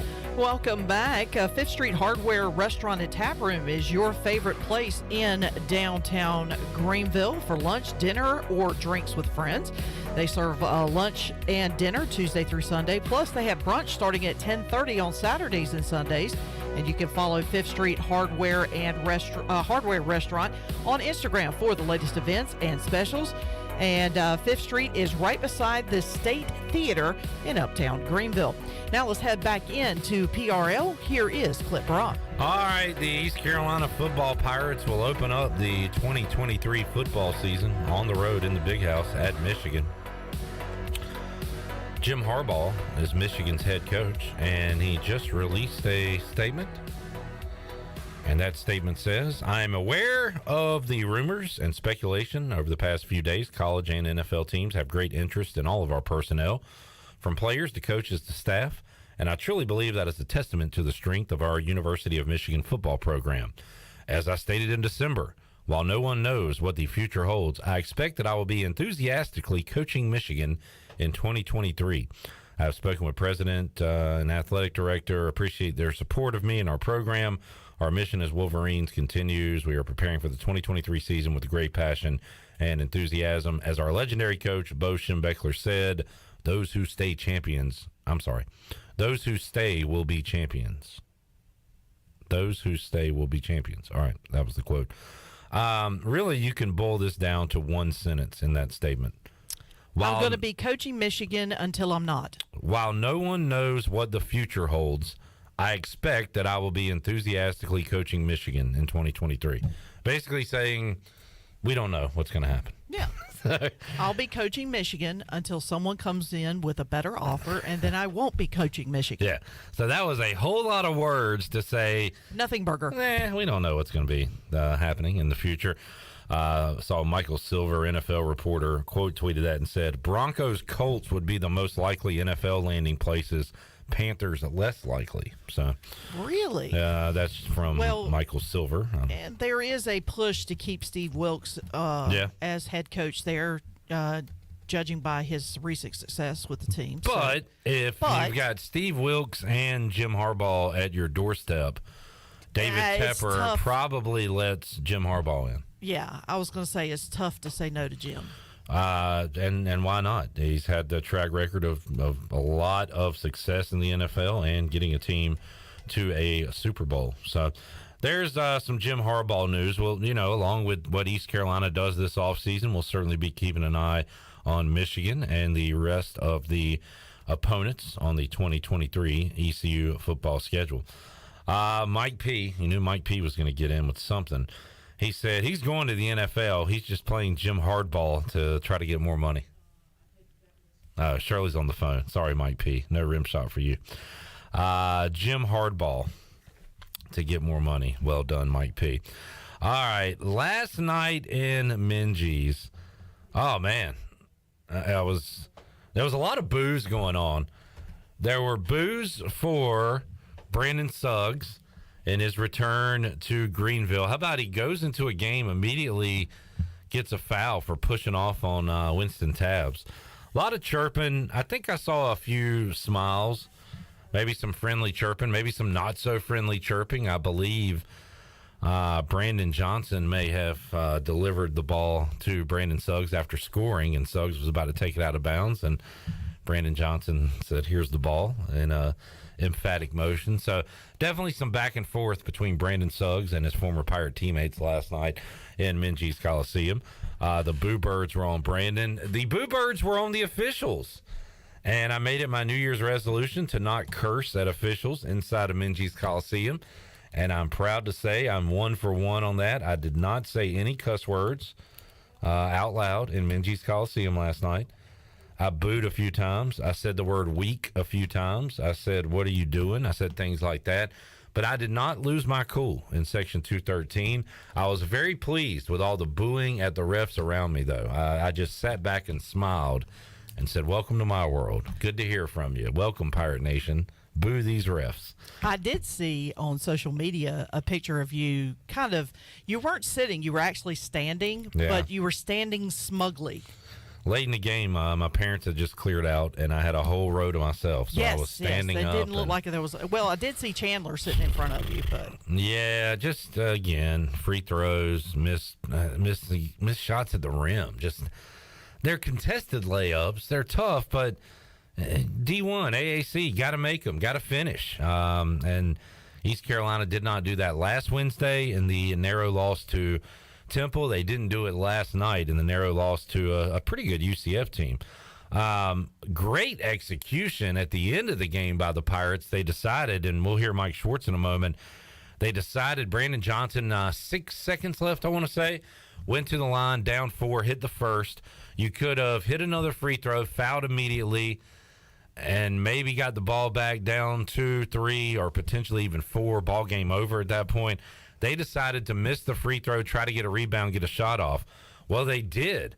And I watched it live, and I saw that Tabs had a couple guys on him in the corner and just kind of threw something up. People who watched it on TV said, and I hadn't gone back and looked at it. I don't like to go back and look at losses. They said that they could have been a foul on that play. Refs probably aren't going to call it in that situation. But Tabs kind of just threw up something. Brandon Johnson, amazing job, awareness, savviness to grab the ball, immediately kick it out. And the Pirates had a chance to tie it on a 3 at the end. It was no good. I thought it was a little late getting off, but once again, the people I saw at Trivia who watched it on TV said it would have counted if it went. So kudos to the Pirates for executing there in a tough time. They executed the play, didn't execute the shot, didn't make the shot. But once again, free throws really come back to haunt the Pirates. A lot of Ezra Asar missed free throws, and that guy is a stud, though, getting to the rim. He made some one-on-one plays last night when ECU was really struggling offensively that were primetime pro plays. Man, it was awesome to see Ezra last night. Adam says, tough loss, still shaky on the free throw line. Terrible timing on sending a player to the scorer's table. That was late in the game. East Carolina needed to score. I don't remember what guard it was, but Brandon Johnson is either jogging or swiftly walking to the scorer's table, gets a chest pass, catches it. He's out of bounds because he's not on the court. He's going into the game. Oh, turnover. No. And that one just about made me rip up my hat in the stands. But just little things like that. Guys are fun. I even said to my dad during the game, like, hey, competitive basketball against quality opponents, like, yeah, you want the win, but I think you're getting some value on your ECU basketball ticket this year. The way they're playing, the way they're hanging in games, we want to see them finish. I haven't been able to do it in the first 2 at home, and it's frustrating. But, man, it was a fun game. That was a good game last night. Great defensive game. It was a struggle offensively for both teams, and you can say bad shooting. I think it was more just high-quality, high-intense defense on both sides. UCF was as advertised defensively, and East Carolina, Mike Schwartz, they're going to guard you, especially in that first half, man. ECU was locked down defensively on UCF. Well, the one thing that I have noticed is historically, I follow the program. I don't go to too many men's games because usually just this time of year is just kind of tough for me to do it. But, historically, hasn't that been kind of our bugaboo where free throws and poor shooting performances at times has always been kind of like, for lack of a better term, our Achilles heel. Like when we lose a game, it's because either we couldn't throw it into the ocean or we couldn't make free throws. It just seems like, and really it seems like it's more free throws than it's been anything else. And I know you asked Michael Perry earlier this week, what can you do to improve that? And he said, well, you can try to implement it into practice, but he said there's not a lot of time. Not a lot of time. You got to do it on your own. So, but the thing is that the one thing that I have noticed with this team is, not only because of the fact that they're hanging their hat on a lot of, being just that kind of suffocating defense, but like you said, every game that they've been in, and correct me if I'm wrong, they haven't been really essentially blown out. They were blown out at UNCW. Right. And that might have been, maybe one or and Old Dominion, okay, that one got away from them. Okay. I think those are the only two. Yeah, but you're starting to see the fact that despite, not being able to hit all the free throws that we want to hit, and eventually, you're going to have nights where you can't, find the backboard, you can't find the rim, can't find anything. and you try to rely on that defense. But I think that what you're seeing is that we're just getting that incrementally. We're starting to get a little bit closer and closer and closer to what you were saying, which is we're executing well. We just need to finish. And I think we're starting to get a little bit closer to that proverbial finish line. And I'm kind of excited to see it. I've watched some of the games on ESPN, but I haven't been able to see one in person yet. But it has been exciting to see just how hard they're playing. Because I think at times I've seen in the past where players kind of just packed it in, and they're playing wire to wire. So yeah, they're playing tough, and I see there's this only so much. I see this on message boards where people were like, "This is different than Joe Dooley, Jeff Lebo's team." Those teams fought too. Yeah, they fought too. They played to the right. end, didn't win a lot of. So I don't know why. Some Pirate fans always have to bring up the former coaches. That happens in football all the time. It's happening in basketball after every single game on Hoist the Colors. Something about Joe Dooley and Jeff Lebo is mentioned. It's you can bet on it. It's because like the sun Jeff rising. Lebo and Joe Dooley were both proven winners elsewhere. At some point in their career. Well, okay, Jeff Lebo, but definitely and Joe Dooley. Well, kind of guilt by association in that respect in Kansas. But yeah, but I mean, I could be an assistant coach at Kansas and be a winner. That's what I'm saying, guilt by association. But for whatever reason, they just associate success with Jeff Lebo, and more than likely because of that CIT Most championship. Pirate fans hate Jeff Lebo, and he's our first or second winningest coach ever. And I get it. They didn't. He kind of packed it in late, it appeared anyway. Yeah, but he also won a CIT championship. Just try to enjoy it for what it is. But the thing is I think you're going to see this team be a lot more successful in the years to come. We'll see. I think that so. Michael Schwartz is he's a young coach. He's got a lot of drive, and I think that I love Schwartz. I think he's great, and I think that you're going to see. His work kind of pay off down the line. I even roll my eyes when I see Igo say, man, you keep this nucleus together of Johnson, Small, and Ezra. And that is a huge if in 2023. I hate to say it. Can we do that? Can we keep these guys? Are they in different uniforms next year? I don't know. So it is so year to year. You can't even plan for the future. You can't even say what's Javon Small going to look like 2 years from now, because we don't know if he'll be playing in Greenville. And that's the way basketball is. I hope he is. That's why I want to win right now, because the only thing guaranteed for that trio of Johnson and Small and Ezra is they're on this year's team. There's no guarantee they're on next year's team. So, and there's no guarantee that they'll finish out the season as a Pirate. I mean, you know what I'm saying? I mean, people just up and leave for no apparent reason too. So, in this day and age, I wanted to win last night then, because they were on the court at the same time. Right, exactly. But what I'm saying is that in this day and age, we can't see the forest for the trees. We have to live in the moment as the moment is happening, because it literally is. That is exactly how how the game is being played now. Let's hear a little bit of Mike Schwartz, and we'll take a break, get to the big man on campus, Jeff Nadu, talk UCF, ECU with him, among other things. But here's some of Mike Schwartz from last night.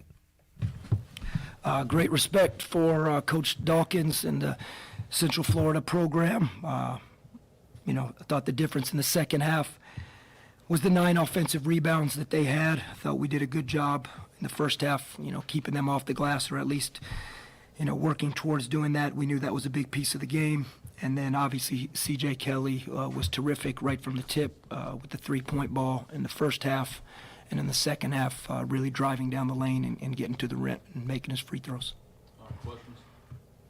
Coach, just how difficult was that? You were right on the doorstep a couple of times, and you would get downhill and either get fouled, or if y'all got the miss, then they would get the rebound. Yeah, just what we talked about in the locker room. Now we put ourselves in a position that every single time we were in these high magnitude defensive possessions, which is normal, and this is what conference play is about. But some of the silly mistakes that we were making put you in a position where you have zero margin for error, and we don't have a whole lot as it is.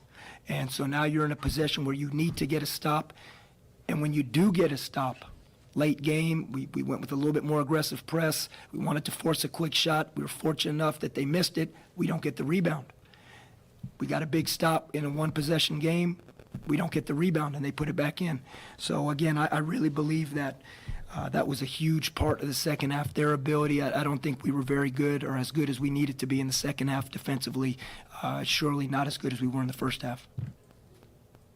Maybe it's part of just the flow of the game and how the offense is going, but would you like to see Brandon maybe take some more shots too? I know he went 5 for 5, and I don't know. No, I think that's a good point. And, I think really what really hurt us in the first half is when Brandon, Ezra, and Javon were in foul trouble. But particularly in this game, Brandon and Ezra, I thought they were being pretty effective, both offensively and defensively. And that was a big deal because we had, I believe, a 7-point lead.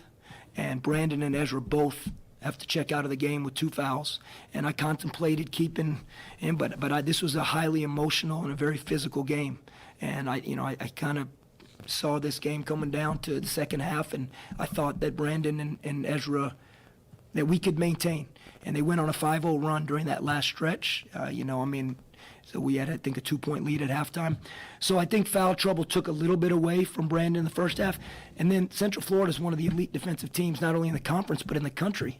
So they are going to make adjustments not to let Brandon get open looks. I mean, they were there in the second half when he touched the ball.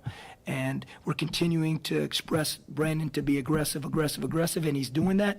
And in his 29 minutes to go 5 for 5 and 3 for 3 from 3, to answer your question, yeah, sure, if I could go back, I'd love him to shoot the ball more.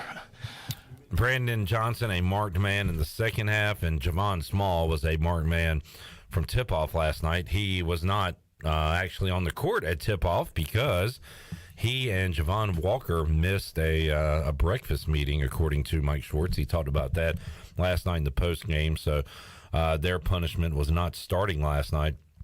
But we saw Javon on the court outside of a huge step-back 3 to cut the deficit from 5 to 2 late in the game. Javon Small was pretty much locked up offensively last night, couldn't get going. Mike Schwartz said he expects a big bounce back from Javon Small. The next basketball being played in Minges Coliseum will be Sunday as the ECU women look to make it 2 in a row in conference play. They host Tulane coming up 2 o'clock Sunday in Minges. Speaking of Tulane, we'll hear from Corey Gloor coming up in hour 3. Also Isaiah Winstead. And when we return, we'll hear from the big man on campus, Jeff Nadu, Barstool Sports. He'll join us. We'll get his thoughts on that UCF team we saw in Greenville last night. Are they an at-large team in the NCAA tournament? We'll see what Jeff has to say about that.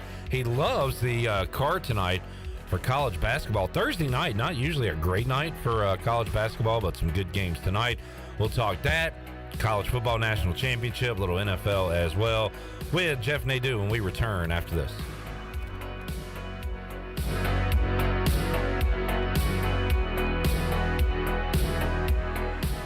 Winslow's is now Fifth Street Hardware Restaurant and Tap Room. With a brand new look, Fifth Street Hardware also has a new menu and serving lunch and dinner every Tuesday through Sunday and brunch starting at 10:30 on Sundays. What else is new? Well, they have poker every Tuesday night, Trivia Wednesday with DJ Captain Morgan, and on Friday and Saturday nights they have live music open till 2 a.m. serving light appetizers all night long. New look, new name, same location on Fifth Street. Follow them on Facebook and Instagram for more specials. Fifth Street Hardware Restaurant and Tap Room. America's favorite light beer, Bud Light, is also the official beer of the ECU Pirates. When planning your fun times with family and friends, be sure to pick up some Bud Light at your favorite retailer. Bud Light carefully brews their beer to be perfect for anywhere there's fun, because when there's fun, Bud Light is there. Always have fun, Pirate Nation, and always stay in the game and drink responsibly. Bud Light, the official beer of the ECU Pirates, and proudly distributed by Carolina Eagle Distributing since 1989. Go Pirates! Do you want to get rid of wrinkles, tighten and lift your skin, smooth your skin texture, erase veins and brown spots, get rid of unwanted hair and under-eye fat pads? Are you interested in Botox or filler? Contact the licensed professionals at Beauty Bar MediSpa for a free consultation and ask about our newest technologies and treatments. Learn more at beautybarmedispa.com. Red Banks Road, Greenville. Enjoy your visit, love your transformation, and go Pirates! Familia on Fire Tower Road in Winterville has a brand new updated menu. Open from 4 to 9 Tuesday through Saturday and 11 to 9 on Sundays, Familia has a variety of pizza combinations and classic Italian dishes that are sure to tackle your taste buds. Enjoy Thirsty Thursdays with $3 drafts with several local brews on tap. And who doesn't love brunch? Familia has Sunday brunch from 11 to 2. Follow Familia on social media for their pizza of the week for just $12. Visit online at familianc.com. Familia, that's Italian for family. Hello, Eastern North Carolina. If you're looking for a great place to work with competitive pay and a multitude of advancement opportunities, Pitt County Schools is hiring. We employ over 3,500 people, and we're one of the largest employers in our community and region. Pitt County Schools is currently seeking teachers, bus drivers, school nutrition personnel, facility staff, custodians, clerical staff, and more. We offer advanced leadership opportunities for our educators and competitive pay for our skilled labor force. Come work for a diverse, thriving school system and be an important part of ensuring success for the students of Pitt County who are the future of Eastern North Carolina. To fill out an application, visit our website today at pittschools.org. That's pittschools.org. And remember, education is truly a team effort. Pitt County Schools. Live and lead. What happened to your New Year's resolution? My resolution is to eat better. Epic stuffed crust, better ingredients, better pizza. I'm eating better. What are you guys doing in my house? Don't answer.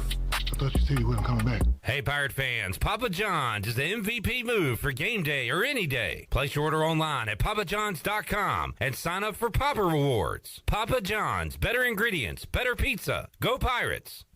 Do you need custom t-shirts, apparel, or promotional items for your business, organization, or event? Keep it local. Print it local with University Sportswear. University Sportswear ENC.com is your one-stop shop for all promotional products for your business. With over 1 million items to shop from, University Sportswear ENC.com offers high-quality products at prices to fit any budget. Visit University Sportswear ENC.com for contact information and to get shopping. University Sportswear ENC.com, the official sportswear provider of Pirate Radio.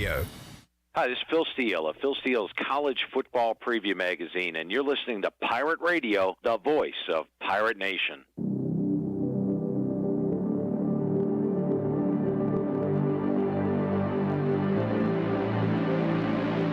You're listening to Hour 2 of Pirate Radio Live. This hour of PRL is brought to you by Beauty Bar Metaspa. Do you want to get rid of wrinkles, tighten and lift your skin, smooth your skin texture, erase veins and brown spots, and get rid of unwanted hair? Are you interested in Botox or filler? Visit beautybarmetaspa.com to set up a free consultation. Now, back to the show.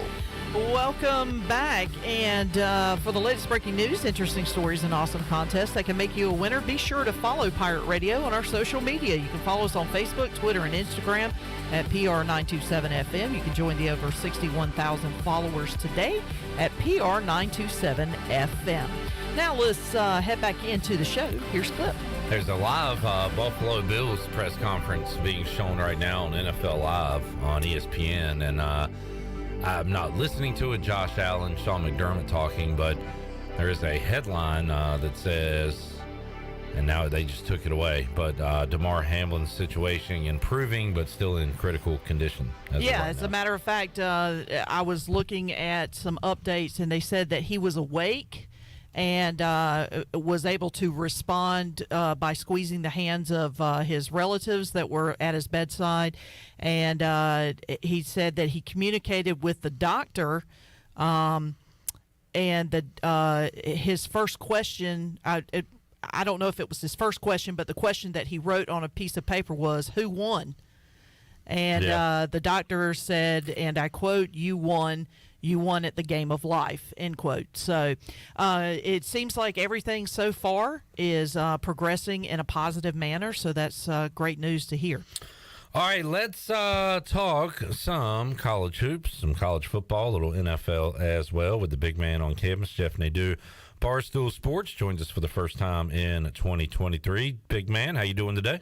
I'm doing well. How are you, Cliff? Doing good. Looking forward to some hoops tonight. And while I was grabbing lunch earlier today, I was listening to the latest edition of the Sit Down podcast, and you were talking about the Idaho murder with the suspect being arrested, and you had the former FBI agent on, and great chat, Jeff. Really enjoyed that, and I will listen to the conclusion of that on the way home tonight. So with all the hoops, all the stuff you got going on, the Sit Down podcast rolling on and stronger than ever at this point, right?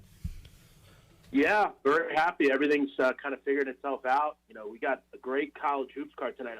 I've said before, Clip, this is the best card I've seen this year. And yeah, I kind of want to be all kind of encompassed, have different things I'm working on, and I seem to have that. So thank you. Before we get to tonight, last night, just like last Wednesday, another frustrating loss for the Pirates inside of Minges Coliseum. The Pirates are hitting a few free throws away from being 3-0 in conference play, but that's what losing teams do.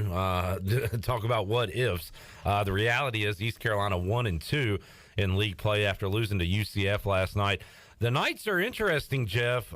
They will lock you down defensively, and we saw that. They smothered East Carolina last night. A lot of possessions in the second half. East Carolina could not get a good shot off or even get any kind of shot off at all. A lot of those possessions. And I believe I saw UCF was like in the 30s in RPI now because they played a pretty good non-conference schedule and won a lot of those games. So I know I think you were high on the Knights last year. This year, they certainly look like a team that could be up there finishing second, third behind Houston this year. They lost a tight one to Houston already this season. So UCF, as far as an at-large, you think they got a shot this year? Yeah, I've kind of banged the drum on UCF kind of really since the beginning of the season. I'm very high on this team. I think Johnny Dawkins is a really good coach. And, yeah, they have some really quality wins. They went on the road. They went down to the Virgin Islands, got some big wins down there. And, yeah, as you said, they're very much a defensive prowess, stalwart type of team. And what makes them so good is they've kind of lived under Dawkins in the defensive mindset of we're going to get a big 7-foot kid, put him in the middle of a defense, and really kind of dictate on the perimeter with long guards and wings of, you got 6'5", 6'9", 6'6", 6'2", just bigger kids, bigger guards that you're going to really make things difficult on you. You look at last night, ECU, 8 for 27 from 3. They also missed 9 free throws. You're really looking back, ECU actually played pretty damn good on the defensive end. I mean, They held Taylor Hendricks in control, but you can't miss 9 free throws in a game like that. I will say, I'm sure over or under bettors are kind of worried. I mean, you have 47 points over the final 10 minutes of this game, and it still only got to 125. So this game was on the mark of like a 55-52 game, and then it just exploded in the final 10 minutes. But I will admit, ECU played well. They've got to take something out of that. You just got to start making your free throws, man. You go 0 for 4 and Jeff, 2 for 5. So, yeah, they missed a lot last night. Saturday, ECU goes and beats Wichita State for the first time ever, goes 19 of 22 from free throws. Yeah. Last Wednesday, missed 15 free throws against Temple. So it's enough to pull your hair out, man. It's crazy. Yeah, and you kind of feel for them. You kind of feel for Michael Schwartz, who that's something that you just get from a young team. I mean, this is a group that is one of the bottom 15 youngest teams in America. There's not a lot of continuity, but if you're ECU and you're Schwartz, you've got to spend some time and get that figured out, because that is something that's going to bother you in conference play. They're not good enough offensively. We get to the line as much as they do. And again, Clip, you look at free throw rate, 25th in America. When you're getting to the free throw line that frequently, but you're only shooting at 67%, which is 287th in the country, you're not going to win games. This is the difference. You look at UCF. You should have won that game. You look at Temple. You mentioned that the free throw problems there. You look at the game against South Carolina State a couple of weeks ago. They only shot 8 free throws there. You got to get to the line more. So free throws are dictating whether they're winning, losing games. And that you missed 14 free throws against Indiana State by 4. You have to figure that out. Yep, it has cost them in games already this year. And look, if they're going to be competitive, be in games, which it looks like they are in this league, those free throws are going to be monumental, deciding the win or loss. All right, Jeff Nadu loves the card tonight. in basketball. I'll run over some top 25 action real quick, and then we can talk about what you have your eye on, Jeff. But Purdue at Ohio State, and Ohio State, the narrow favorite at home in that one, coming up 7 o'clock on FS1. Houston, a big favorite over SMU, coming up 7 o'clock on the Deuce. Indiana is at Iowa tonight. And you got to love these spreads in basketball. With Iowa, an unranked team, is a favorite at home against ranked Indiana. You just see that night in, night out. USC on the road at UCLA, Arizona hosting Washington, and Gonzaga on the road against the Dons of San Francisco. So those are games just involving top 25 teams. Jeff, you can hit on some of those if you want, but what games are you looking forward to most tonight? Well, I actually hit on both of those games you just mentioned, and as you talked about very astutely, I will be on both Ohio State and Iowa tonight. These are two spots that I love on this card, and you said it. Home team laying points against a ranked team. That's, the team laying points is not ranked. This is just a stone-cold situation I'm always going to be on. When we look at the Ohio State game first, I actually really like this matchup for them. I think their guards are much better than Purdue's guards. Bryce Sensabaugh has been awesome for them. Bruce Thornton's done a nice job for them. He's really been a marksman for them from three. And you bring over Sean McNeil from West Virginia. He's been a good guard. They're a big guard team on the perimeter. And I think they get the better of Braden Smith and the Purdue guards. I also feel like Zed Key can be problematic for Zach Edey. Edey, as we know, big hawking kid. You want to get him off the block and get him out on the perimeter, maybe get him in foul trouble like Rutgers was able to do. I think Ohio State at home is a great play tonight, and I'll be on them here. Clip, something a lot of people aren't aware of. Ohio State is number 2 in America in adjusted efficiency offensively. That is high-level stuff. How are they doing it? They're 9th in America in offensive rebounding percentage. This is a group that's been very good offensively and defensively. I think they win tonight and get the job done against Purdue. I also like Iowa. I'm not a fan of this Iowa team, but this is a desperate spot for a desperate team. And again, you have to ask yourself, why are they a favorite in this game? They've lost 3 straight games, including one of which to a team that is in the bottom 15 in America. They're 49th as far as KenPom. Why are they a favorite over a top 20 team? Well, because they don't turn the ball over, and offensively, I think they're more dynamic in this game. Chris Murray is a good player. I don't think Indiana's very good on the defensive end, and I think if you pressure Indiana, you can get them into trouble. I think they also win at home tonight. Jeff Nadu joining us. Jeff, kind of putting you on the spot here, but you follow it, so I think you'll have an answer or two for me. But New Mexico, 14-0. Charleston winning last night over North Carolina A&T. They are 14-1 to start the year. I like to see these, non-traditional power teams get inside the top 25. Some others, San Diego State, we've seen them before. They are receiving votes right now. St. Mary's receiving votes. FAU actually receiving votes. So who are some of the non-traditional names this year that we need to watch out for? Still got a ways to go before the NCAA tournament, obviously, but I know you got your eye on these teams kind of off the radar already. So who are some of your favorites in that category this year? Well, not to beat my own drum, but I actually bet against New Mexico the other night and was able to get the job done. So I astutely called that one. As far as some teams that I think are off the beaten path in kind of that mid-major grouping, you kind of just mentioned it. And tonight you have a game that I think is probably the best game on the card, Florida Atlantic and UAB. This FAU team is really good. They're really, really good under Dusty May. They have the 3rd longest win streak in America. They haven't lost since November 11th, and they are elite on both ends. They've got a very tough game against another very good mid-major, a team that I said outside of Gonzaga was the best mid-major, UAB. They have one of the best scorers in America who absolutely destroyed them last year. He scored 53 points in 2 games against Florida Atlantic, but FAU has a kid, a Russian kid, Vlad Golden, who I think can really dominate them. So that's a great game. Those are 2 teams that I'm really keyed in on and I really like. You actually mentioned another one, St. Mary's. They're just so well coached under Randy Bennett. I think the question for this group is, when are they going to win a step-up game? They essentially lost to really anyone that they've stepped up to play outside of San Diego State. But I think long-term they're built to last in the NCAA tournament. I'll take another team out of the Conference USA, North Texas. They're an elite defensive team. But, you don't have – South Dakota State hasn't really shown themselves. I'll tell you another good game tonight. We always see Vermont. They kind of dominate the America East. This year they have had to deal with Bryant, who is now in the America East. That's a big game up in the America East tonight. Bryant and Vermont. Vermont's kind of coming on lately as they've gotten into conference play.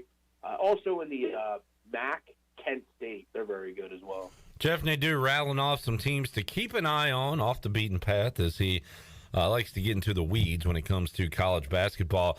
Follow the big man on Twitter at Jeff Nadu. Make sure you're watching Big Man on Basketball on YouTube as well. Jeff, want to hit a little football while we got you here on a Thursday. National championship coming up on Monday, and the line has gone down a little bit. Georgia, a 12.5-point favorite, still a big line for a championship, obviously. Total at 63. Anything right now you like for Monday night's championship game? To me, I definitely I'm at the point now where I kind of like the under in this game. I think, they've kind of, TCU been able to run roughshod offensively, and I think they're just really running it. It's kind of like a buzzsaw here.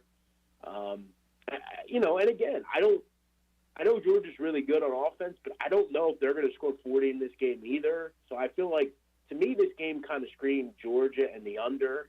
But I haven't gotten there yet on a play in this one. It kind of jumped out to me as like a 34-21 type of game, something like that. I thought 63 was a bit high. I don't believe that TCU is just going to be able to run roughshod and do whatever they want. This is a different caliber of defense they're going to play here. And I think Georgia can kind of find some success against, to me, not a very good defense. And that's the problem here. I'm kind of getting to the point where I think I might lay it with Georgia. I was getting close with maybe saying, TCU's been a team no one's believed in all year, but I think that Georgia just is significantly better than TCU.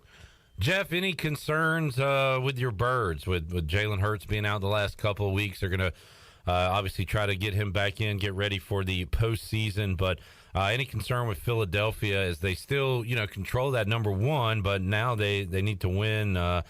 And if they lose, have Dallas lose this week to Washington, who will be starting Sam Howell. So I don't know, any concerns here late in the year for your Philadelphia Eagles? I mean, I guess, there was a concern for a minute, and then I thought, it's unlikely the Giants are going to play their starters. So, and you look at the Eagles, they're 2 touchdown favorites here, which, I thought they would kind of easily take care of business against the Saints. But, they've not made it easy. Luckily, they were in a good spot where they could slip up a game or two and still be okay. Luckily, Jacksonville beat the Cowboys a couple of weeks ago and put them into this position. But, yeah, I think they take care of business. And, I don't know, maybe they wanted to do it in the final game of the season against the Giants in their home stadium. I think they'll get it done here. And then, you're going to get a week off. You obviously get the bye week. You can get healthy. Look, they need to get healthy. They need Lane Johnson back. Chauncey Gardner-Johnson looks like he's back, so I think that's going to solidify the defense a little bit. But the truth is, I believe they are 7-22 without Lane Johnson over the last 29 games without him. That needs to change. And they need to start running the football. I don't know how many times we have to talk about this. I don't know how many times Nick Sirianni needs to be told, run the football. They're just not built without Lane Johnson to pass block. You can't be throwing the ball that much, especially with a backup quarterback. Jalen being back obviously helps. I think they get the win, get some rejuvenation, get healthy, and be ready for the playoffs. And as we go, Jeff, some breaking news. People know about this as they're hearing it here on the show, but as we record live at 2:50 Eastern Time, just before we go on live, Chris Beard has been fired at Texas. I guess no real surprise here, Jeff, but that news just coming out as we talk here now. Yeah, this is this is something I study with the show I have to sit down, and obviously Chris Beard is not at this point a convicted felon, but when you deal with people, you learn. These are generally, when you're dealing with criminals and high-end people, they're smart people. They've got to where they are because they're smart and they're good at something, and this will again be just another situation of wasted talent. Someone that is just an astute basketball mind that one night a bad decision will affect his life forever, and he may serve prison time because of it. This case is odd to me. We would learn several weeks ago that the woman involved claimed that she did not want to see Mr. Beard arrested or whatever. Yeah. Then we've heard some of the really sad details of it. It's just really a sick thing. I'm a big Beard fan as a coach. I thought he was, in my estimation, the greatest college basketball coach we had in America, but it's likely that he'll never coach another game in college basketball, and that's incredible. Jeff, enjoyed the chat. Happy New Year to you, man. Thanks for joining us today. I know you got a ton going on, and looking forward to hearing the remainder of that sit-down podcast I was listening to earlier on the way home tonight. But keep up all the good work, man, and looking forward to a big 2023 for the Nadu crew. Yeah, it's really going to ramp up, Cliff. I mean, I don't know if I'm going to have enough time for anything, but, that's, again, I wanted to put a year in and really just kind of delve into everything I could, try to make my presence felt, grow my brand, and do what I do. And, I actually have some pretty important calls coming up tomorrow involving some kind of personal content things that I'm hoping we're going to be doing at Barstool. So awesome. Definitely some cool things coming as well. So we'll see. Great stuff. We'll talk to you soon, Jeff. Thanks, man. All right, Cliff.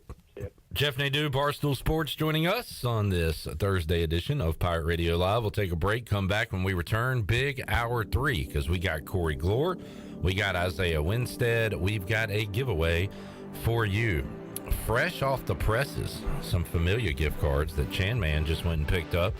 We'll give you, make you a Familia winner today in the last hour of the show.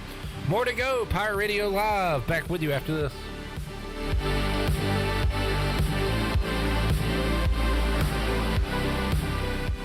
Hi, I'm Annalie Newhoff. And I'm Rob Campbell. And we are with CopyPro. We have been locally owned and operated here in Eastern North Carolina for almost 50 years. CopyPro is the leader in office technology. Does your business struggle with keeping printing costs low or producing professional documents? Here at CopyPro, total customer satisfaction is our #1 priority. We have a variety of solutions to help reduce your printing expenses and make your business more productive. Call us today at 1-800-682-6558 or online at copypro.net. CopyPro, we are the professional office systems people. Hello, Pirate Nation. This is Jamie Cuccinella, inviting you and your family to come by Cuccinella's Pizzeria and Italian Ice. Cuccinella's has been serving our special family recipe New York-style pizza since 1932. We think you'll taste the difference in just one bite. When you come in for a pie, don't forget to try our house-made Italian ice or gelato. We make small batches every day from scratch with all fresh ingredients. Cuccinella's on Old Tar Road in Winterville and a new location coming soon to Uptown Greenville. BMS Builders is your premier custom builder in Eastern North Carolina. With homes in Blackwood, Mills Creek, Dalton's Cove and Farmville, and Belmar and Ayden, they're constantly expanding. Now to Laurel Glen and Sarah's Way, plus the new duplex community at Abigail Trails. BMS Builders can build the home of your dreams. Just ask Dr. Dennis Ross in Greenville or ECU football coach Mike Houston. They built their homes, and they can build yours as well. Call 916-1578 for BMS Builders. This is Stephen Igo. You've heard from me plenty on Pirate Radio Live and perhaps have read some of my work on hoistthecolors.net. Now, get an extension of our in-depth coverage on the Hoist the Colors podcast. From game previews to immediate post-game analysis to emergency podcasts for breaking news, we've got you covered. A cast of guest co-hosts from fans, former coaches, and other writers join me for 2 podcasts weekly to break down all things ECU athletics. Subscribe to Hoist the Colors now on Apple Podcasts, Spotify, or Google Podcasts.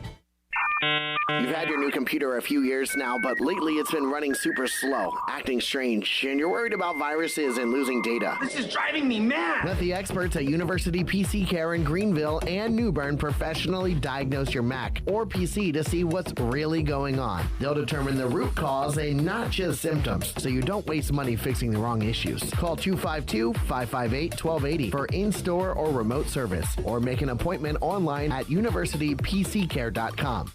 It's the season for warmer clothes, hot apple cider, and changing leaves. But what doesn't change and what won't change is our commitment to your complete satisfaction each and every time you visit our dealership. Phelps Chevrolet in Greenville. Complete customer satisfaction isn't just a seasonal thing, it's delivered every day.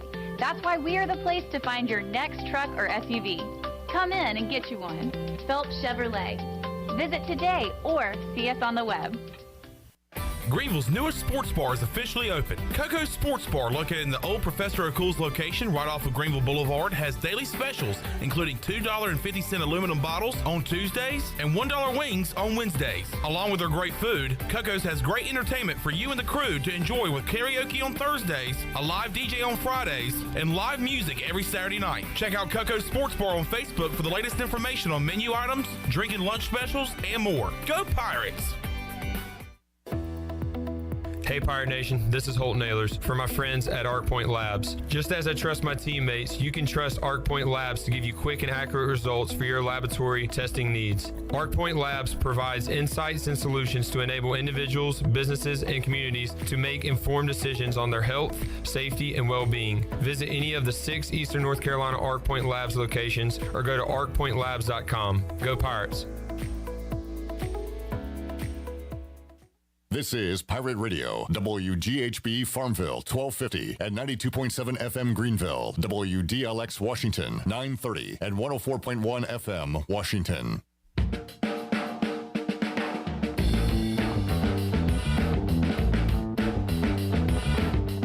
You're listening to Hour 3 of Pirate Radio Live. This hour of PRL is brought to you by Bud Light, reminding Pirate fans to stay in the game and drink responsibly. Bud Light, the official beer of the ECU Pirates, and proudly distributed by Carolina Eagle Distributing since 1989. Now, back to the show. Welcome back. Brown & Wood is your home for the best selection of GMC, Cadillac, Buick, and Mazda in Eastern North Carolina since 1937. Shop their entire inventory online at brownandwoodauto.com or visit them on Greenville Boulevard. Brown & Wood, Greenville's #1 dealership and the home of the lifetime powertrain warranty.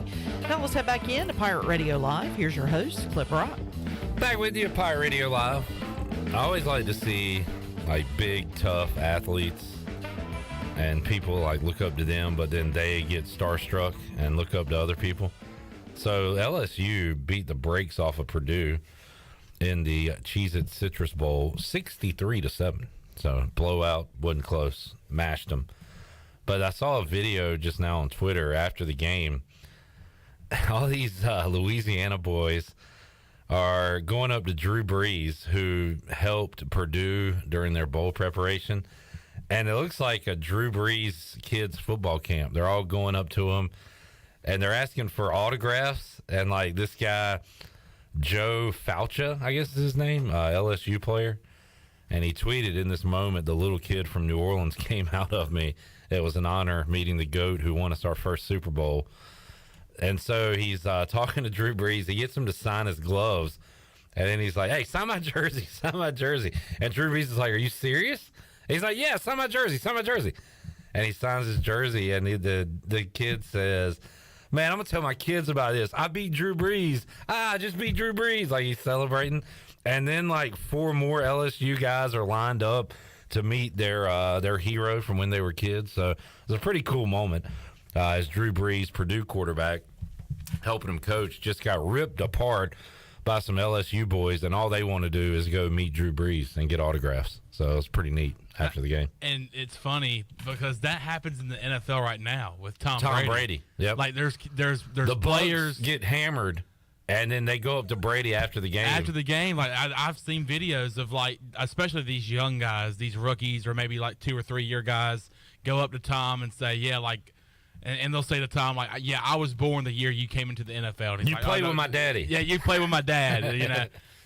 So yeah, it's you get starstruck. I know we talked about Holt Naylor's, who would he get starstruck playing with in his future career in the NFL, and of course he said Tom Brady. But it's got to be cool to, after the bowl game, be able to meet Drew Brees, and I guess his help did not help. And they were thinking about that during the game, like you're up by literally 56 points. What was the score? 63-7. My God. But those guys that grew up from Louisiana that were Saints fans are probably like eyeballing the whole time, like where's he at? Like, when I leave, when the clock hits 0, I'm making a beeline for Drew Brees. Give me a pin. Who's got a pin? Yeah.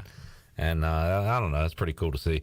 All right, let's head out. Speaking of Louisiana college football teams, let's talk to the best one from 2022, and that was the Tulane Green Wave. Corey Gloor, our old buddy. called the action, the win over the Cotton Bowl over USC, and he joins us now on the Pitt Electric Live line. Corey, how you doing, buddy? 2 seconds left. Snap. Williams over the middle. Toss back. Running around towards the 10 to the right. Knocked down. Williams has it back. He's ripped around, still on the ground at the 5. Still escaping to the right. Chucks it to the right where it's caught by Jones down the sideline. Back over to the middle. A lineman has it. Now swing it out to the left. Bynum now to the sideline. It's loose on the sideline. It's over. It's over. Tulane has done it. Unbelievable. It's the biggest win all time for the Tulane Green Wave. And a stunning comeback knocks off USC 46-45. Unbelievable. Corey Gloor on the call as the Green Wave cap off a unbelievable season. Unbelievable, as Corey would say. And knock off USC, Lincoln Riley and company in the Cotton Bowl. And Corey joins us today on Pirate Radio Live. Corey, how you doing, man? You know, I'm doing all right. I'd be lying if I said my voice and my throat was at 100% capacity here, but I think it's been worth it. Yeah, and as we were talking, getting you on the show here, you had hoops to call. Like there's no break. No break for the coaches and players in athletics, and no break for you voices this time of year. So right back at it last night, right, Corey? Yeah, I mean, I was up about 1 a.m. the day before, making sure I had my stuff ready for Tulane basketball last night. I mean, it's the next one down. I haven't hit 1,000 like Jeff just did in terms of basketball, but this week has certainly felt like 1,000 different games at certain moments. Awesome stuff, man, and we had a lot of Tulane fans around this part. Speaking of which, I remember we brought this up on the show earlier this week. You brought it up with us heading into the AAC championship game.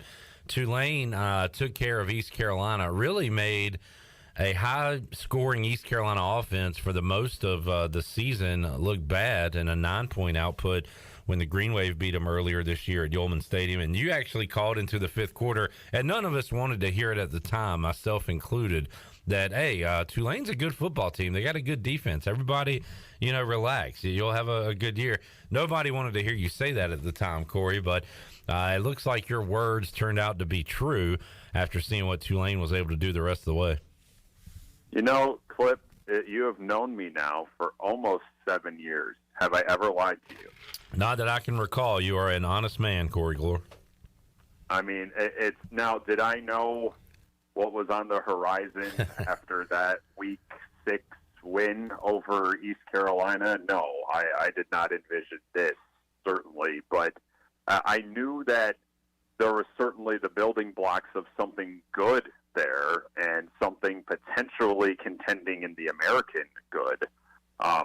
But the fact that it ended the way it has on Monday, that was outside my wildest imagination. And so, I mean, you have moments now. I just had the opportunity. I sat down with Coach Fritz for about an hour and just interviewed him just to recap all of this madness. And you can go back and see certain things as the regular season unfolded and say, yeah, that was a step to here, and that was a step to here, and this is what changed for this. And stuff like, holding down that a very, very good East Carolina offense was one of the mid-season signs that, this defense ain't a fluke. They didn't just, they didn't bottle up Adrian Martinez, who was injured with Kansas State, and they just held them one-dimensionally. No, they're legit. They are truly something really good here. And Monday notwithstanding, that defense carried them pretty much to the conference championship into the Cotton Bowl. And so, now we've had some time to decompress a little bit from the football season. You can see the little moments as the year's gone on about the signs that were coming about just what was on the table here. Corey Gloor joining us, Pitt Electric Live line here on Pirate Radio Live. And Corey, I always wonder, and us talking heads try to preview games and give our thoughts on what could transpire in a bowl game in this situation. Is Tulane kind of just happy to make it, happy to be there? Will the moment be too big for USC? Do they have the proper motivation They wanted to be in a college football playoff. Are they going to take this bowl game seriously? And then the kickoff happens, and it's a real football game. And Tulane's down 14-0 pretty early in that game, right? So Green Wave were kind of fighting back. Really, were fighting back the entire game until the end.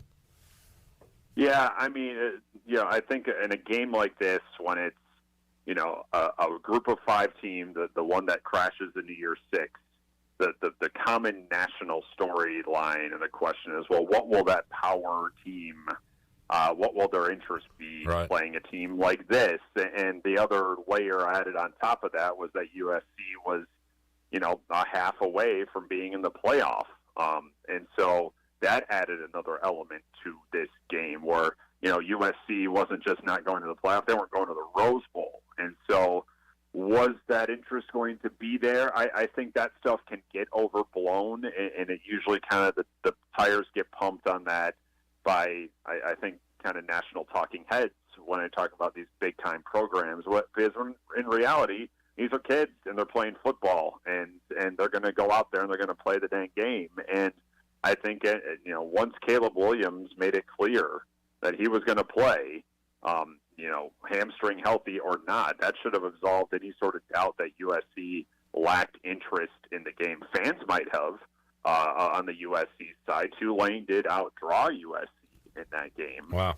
In that stadium. But I can tell you, especially for Lincoln Riley's first year there and the things that have turned around there, though that team certainly didn't lack interest in playing that game. And I think they showed that pretty much the extent of the game. I mean, they dominated most of that game. So that should wipe away anything that USC didn't have any sort of interest in playing or winning that game, because they were by far the better team most of the way. Corey Gloor joining us. Man, just a crazy turnaround for Tulane Willie Fritz from 2021 to 2022. And I remember talking to you, and Willie Fritz has had very solid years there, getting Tulane to bowls, making them respectable, and we all kind of know the stamp he's put on the program. But coming off that 2-win year, I asked you, is there any kind of hot seat situation with Willie Fritz? What's he going to have to do after a 2-win season to get the support back and to make folks feel like he's really does have the program moving in a positive direction? I think he answered that one pretty easily with 12 wins, but it just goes to show you, to have a 10-win increase, Corey, that just does not happen, and it happened for the Green Wave this year.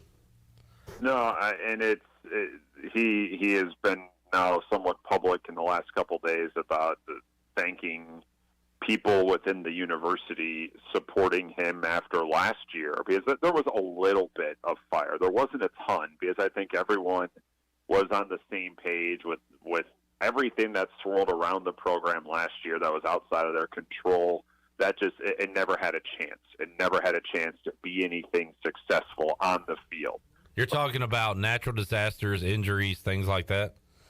Yeah, I mean, living in Birmingham for a month after a hurricane, and you have number 2 on the ropes, but you're playing them there and not at home like it was supposed to be. And so, and I think it was telling that locker room, the juniors in that locker room for the 2021 season, none of them bolted, none of them fled, none of them were looking for other things, even after a miserable year. And guys were getting looked at. There was talent on this team. We all knew that. And so I think that was another vote that, what happened on the field is not indicative of the program Willie Fritz had in place last year. And then you see it come to this year, and everything that we knew that Willie Fritz was doing behind the scenes, and then what you see on game days, just hit an A level, and that's an understatement this year, where it all came together in a way that is still pretty mind-blowing for folks here. And so, yes, the support, to say the least, is not only behind Willie Fritz in the athletic department, but I think this is the more important side of it right now, Clip, is that it's behind Willie Fritz on the academic and the school side of it. And that's always been a conflict here. And it's simmered at times. The run-up to this game, it was very publicly known about Tulane leaving the SEC on their own accord, and they nearly disbanded football in the 80s, and they nearly did it again in the early 2000s. That was the drum that was being beaten for the storylines nationally.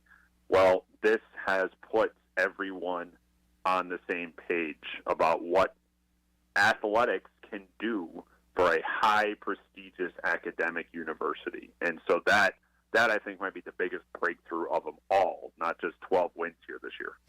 Corey Gloor joining us on Pirate Radio Live, and I really hope that Willie Fritz, the staff, this team, and obviously the fans can celebrate this and really enjoy it, Corey, because, man, it does not stop these days in college athletics. Willie Fritz now has to, keep guys on his team, which shouldn't be too big of an issue after what they did this year, but also adding in the portal, recruiting never ends. So we were talking about this, the league itself is going to look different next year with some teams leaving, new teams coming in. East Carolina is going to look really different next year with Holton Ahlers, Keaton Mitchell, C.J. Johnson, Isaiah Winstead. Look at all their big offensive guys, a lot of guys on defense. They're going to look like a different team, Corey. So way too early look. And, again, I want you to celebrate this, but just for this radio segment purposes, Pratt, your weapons, the defensive guys that shut down ECU, who's back next year? You don't have to go down the whole roster, but what's this roster going to look like compared to the 12-win team from this season? It'll be different. There's no question about it. Now, Michael Pratt announced he's returning, and he was getting a good amount of some Power 5 interest in the transfer portal. And I heard Notre Dame and Florida were really going after him, and he opted to stay. So this will be much like what you had there. This will be a fourth-year starting quarterback coming back here for Tulane next year. Now, Tajay Spears has declared for the draft, and I saw him after the game. I did a post-game interview with him. He declared on that interview, and I told him, we all know you were going to go. And then Willie Fritz said he actually had to kind of do a little bit of convincing to Tajay to go, because he was initially thinking about staying. And Willie Fritz said, that there's nothing more you can prove with what he did in the final 8 games of the year, and I think most importantly for him, what he did on national stages in the final 4 games of the year. He made money. He made a ton of money and probably moved up a couple of rounds with what he did Monday. And so that's a huge void to fill. There's not really replacing a Tajay Spears. Going to go down as one of the best to ever do it here. And then the 2 linebackers are gone, Dorian Williams and Nick Anderson, and they're the heart and soul of that defense. So that will take some time to put back together. But in terms of everyone else, you lose, a senior wide receiver in Deuce Watts, who is terrific this year. But the guy who caught the biggest touchdown in Tulane history, Alex Bauman, that's his first career touchdown, a true freshman. And he's going to be now leading that tight end room.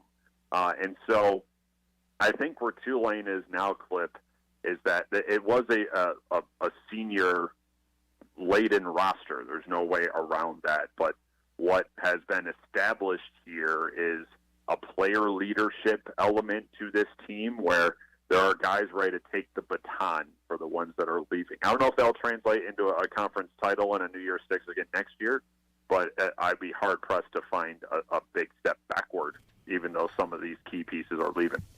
Corey Gloor joining us. Corey, are you going to get a ring for this Cotton Bowl victory? They've already sized my finger for the conference championship ring, and so I do not know. I have not heard officially, but they have my ring size. That's excellent. How many rings? Did you get rings here at ECU? I got 1 ring. Now, I never asked for any rings or anything like that, but it was the 2021 year, the super regional to, what year was that? So going to Nashville. Vanderbilt, yeah. Yeah, last season I was there. And I think part of it was, I want to say, it wouldn't surprise me at all if Coach Godwin's like, you're leaving this, so here's a ring for your last season. So yeah, I got 1 ring from East Carolina from the 2021 conference championship and regional championship. That's good. So Corey's trophy case, ring case anyway, is growing. And Corey, you got a lot of fans here, and even Igo says off the air that he has heard you call games, and we were used to hearing you call baseball, but he talks about how good you are at all the sports. I'm wondering, what is and take this Cotton Bowl that's fresh in your head away, but because that's got to be the ultimate right now. But what's your favorite sport to call now that you've done them all quite a bit? It tends to be, and this you'll scream cop out here, but it's not. I'm not intending it to be. The season that I'm in tends to dictate it. Like this football season has been just such an incredible ride, and the fact that there aren't any more games to call until September it's a bummer, no question. But this time in a week, 2 weeks, I'm going to be fully wrapped up in basketball, and this team's pretty fun right now. And so that's that was the most fun I had last year, was calling this basketball team. And then listen, baseball's been the one I have called far more than any other sport. It's the one that I think, just technically speaking, I'm the most comfortable with, and I can play with it a lot and have a ton of fun with calling a baseball game. And I have seen some very good baseball in my time in a broadcast booth, and you can attest to that. And so, I think that's the true broadcaster sport, is calling a baseball game. And so I will always have a spot in my heart for baseball because of just the rhythms of it. And, when spring comes around and Tulane will take the field here in about 6 weeks, I'm going to start getting ramped up for that. And then I'm going to settle into a nice rhythm with them, and that's going to be a blast. And so I'm lucky to be in the position that I am, where I get the opportunity to spread a couple of different wings here and try 3 different sports and test my craft. And it's all the better when you have a run like this for a football program that's been dying for a run like this for decades.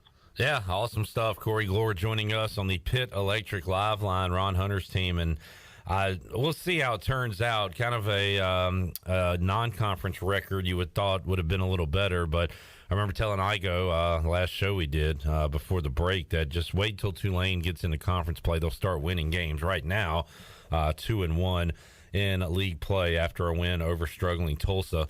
So, Corey, is there a parade, a party? I mean, you guys got to celebrate this thing. So what's on the docket for the football team? Anything?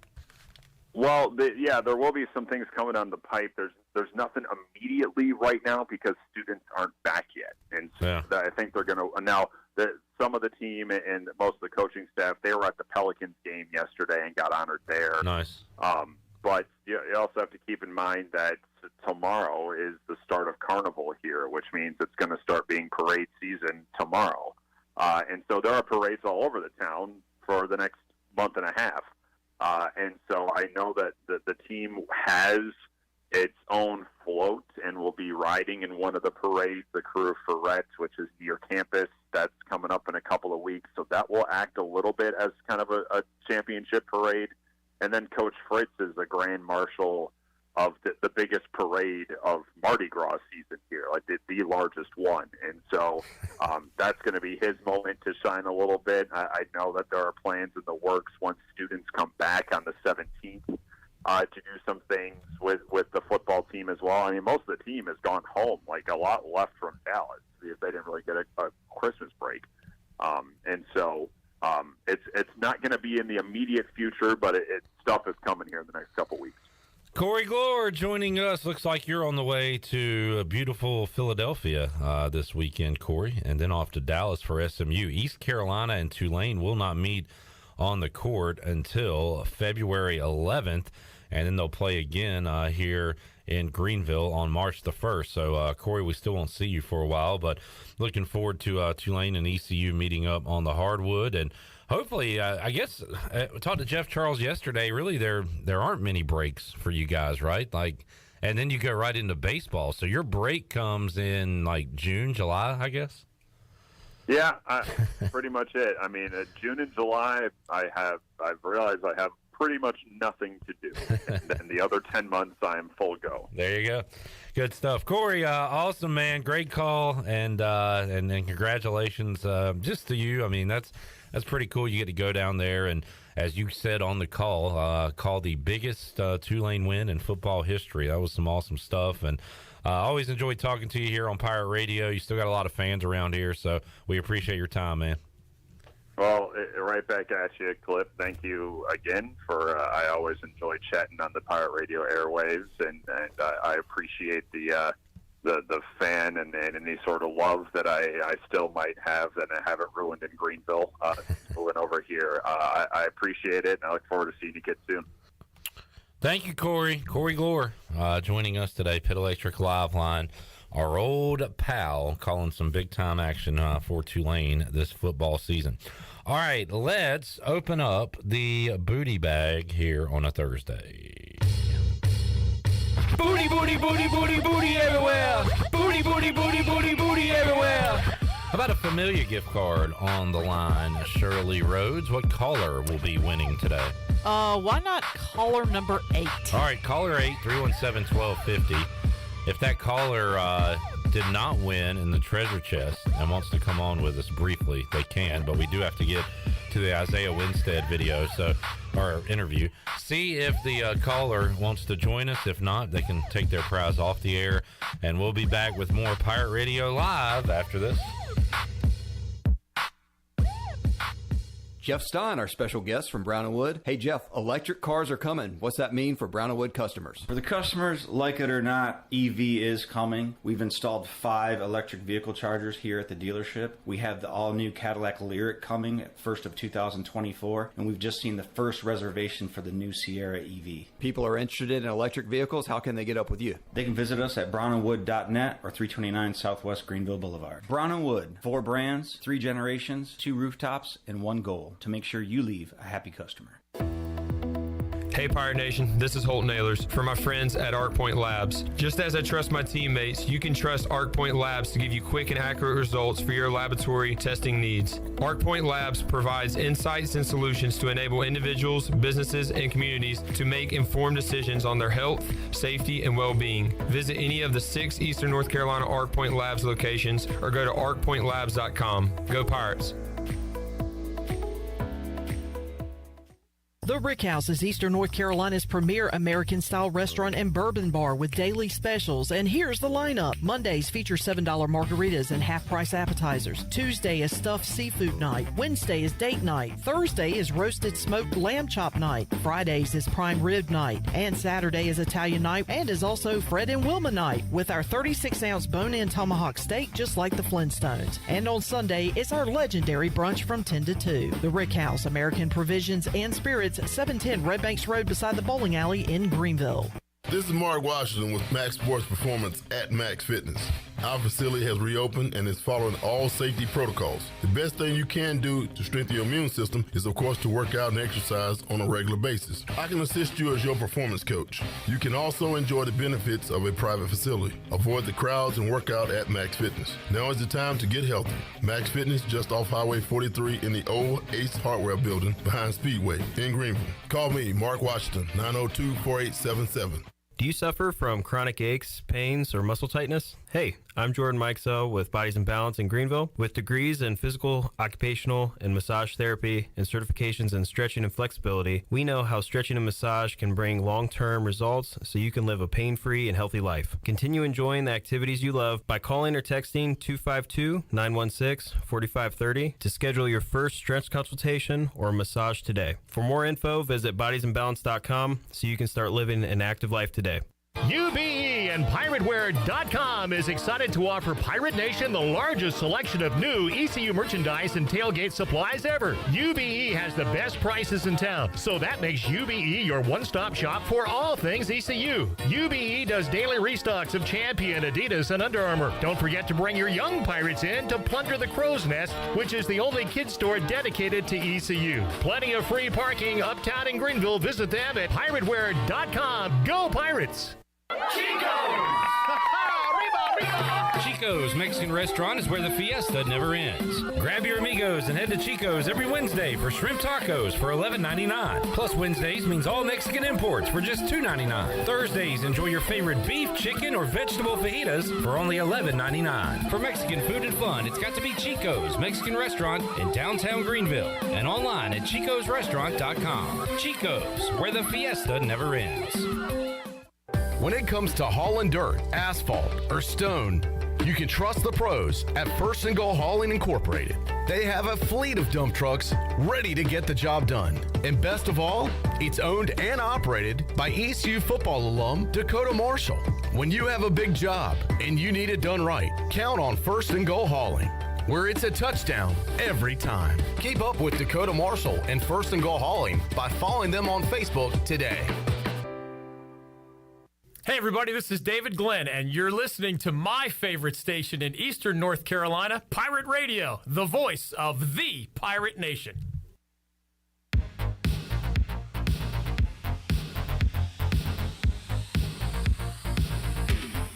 You're listening to Hour 3 of Pirate Radio Live. This hour of PRL is brought to you by Bud Light, reminding Pirate fans to stay in the game and drink responsibly. Bud Light, the official beer of the ECU Pirates, and proudly distributed by Carolina Eagle Distributing since 1989. Now, back to the show. Welcome back. Do you want to get rid of wrinkles, tighten and lift your skin, smooth your skin texture, erase veins and brown spots, or get rid of unwanted hair? Are you interested in Botox or filler? Contact the licensed professionals at Beauty Bar Medi Spa on Red Banks Road in Greenville. Free consultations are available by calling 752-1406 or visiting beautybarmedispa.com. Enjoy your visit, love your transformation, and congratulations to Jeff Dover of Greenville, who won the $10 gift card to Familia. Familia is your place for great Italian food, whether it's great New York-style pizzas, homemade meatballs, lasagna, chicken parm, or the delicious homemade desserts. Familia is a winning play every time. For dine-in or takeout, make Familia your go-to play when you have a hungry team. Familia on Fire Tower Road near Pitt Community College. Now let's head back in to PRL. Here's Clip. All right, I like that chicken Philly at Familia, one of my new go-tos. Congrats to Jeff Dover. Shirley Rhodes, Chandler Honeycutt here on a Thursday edition of Pirate Radio Live. Let's go ahead and play our Isaiah Winstead interview. Great to catch up. Is that my computer? Yeah, that'd be yours. Chandler, go ahead. Give it to me. You stupid son of a... You know what? Yep. Are you kidding me? That's me. What in the... You're a dumbass. You're a dumbass. Yeah. I mean, the audio bite said it for myself. You are a dumb what? Excuse me? We already heard it. Now, let's go ahead. What did it say? You're a dumbass. I apologize to everyone out there. Get a grip. All right. All right. I deserve that. I deserve all of it. You stupid. All right. Okay. I got it. I mean, you've got to be stupid. I would like to point out that for the first time in 2023, our guy Chandler, always looking to improve, get better, has not said something or repeated something that was said previously in the show. Yep. Can you close out the last 23 minutes and about 10-50? You got 10-minute interview with Isaiah. You got another break. So really, you've only got I'm in the clear. Like 6-7 minutes. I'm Deion Sanders high-stepping it to the finish line. Prime time. All right, let's head out to the Pit Electric Live line. Talk to our guy, Isaiah Winstead, training down in Florida. We'll get the exact deets on what he is up to. I apologize for saying deets there. Details on what he is up to. Chandler's shaking his head. Isaiah, thanks for joining us. How you doing, man? Yes, sir. Appreciate y'all. I'm doing good. Good to hear. Good to hear. So tell us where you're at and what you're up to, what you're doing right now. Where are you? I'm in Florida. I'm at Fort Lauderdale. Fort Lauderdale training? Yeah, training for the combine draft. So what's your day-to-day like right now? Is it all football training when you wake up? Yeah, so I woke up this morning around like 6 something. I had to be had a speed workout at 7:15. Then we had to get treatment out there. And then we got to go back at 1 for another workout, and then treatment again afterwards. And then we should be free for the rest of that day. Who are you training with down there? I'm training with a lot of people, like a lot of big-name people. I'm at XPE in Florida. Okay. XPE Sports. And we all saw the picture earlier this week with Mike Tyson. How'd you run into him? Oh, yeah, man. I was just laying on the table getting treatment, and they like, it's Mike Tyson right there. So I'm like, I'm thinking they playing. I look up, it's really him. So I went over there, just asked for a picture, stuff like that. Did you talk to him at all? Did you say anything? I mean, did y'all talk at all? Yeah, a little bit. He was just asking, like, what was he doing here, like, how old we was, and stuff like that. Yeah, yeah. Has he ever heard of ECU, I wonder? I can't tell you. How familiar are you? I mean, everybody knows Mike Tyson, but, like, you're young. Have you seen the videos? Have you seen him in the ring, things like that? Yeah, I've seen the videos. I used to play with him on the game. We used to have a game and stuff like that, a boxing game. Growing up, so I used to play with him and when I was like that. Yeah, that's good. Talking to Isaiah Winstead, joining us from Florida as he's training. Isaiah, will you be back in Green? Are you doing pro day here at ECU? I haven't decided yet. It depends because I know Greenville, it'd be cold, I think, during pro day. So I gotta check on that and see what's. Gotcha. Isaiah Winstead. So, Isaiah, you made the decision to leave Toledo and come here, and you kind of never know until it's all over if that was a decision that you like, a decision you regret, a good decision, a bad decision. But after the numbers you put up, the season you had this year, the relationships you built, would you say it was a good decision to come to East Carolina? Yeah, I feel like it was a great decision. I feel like,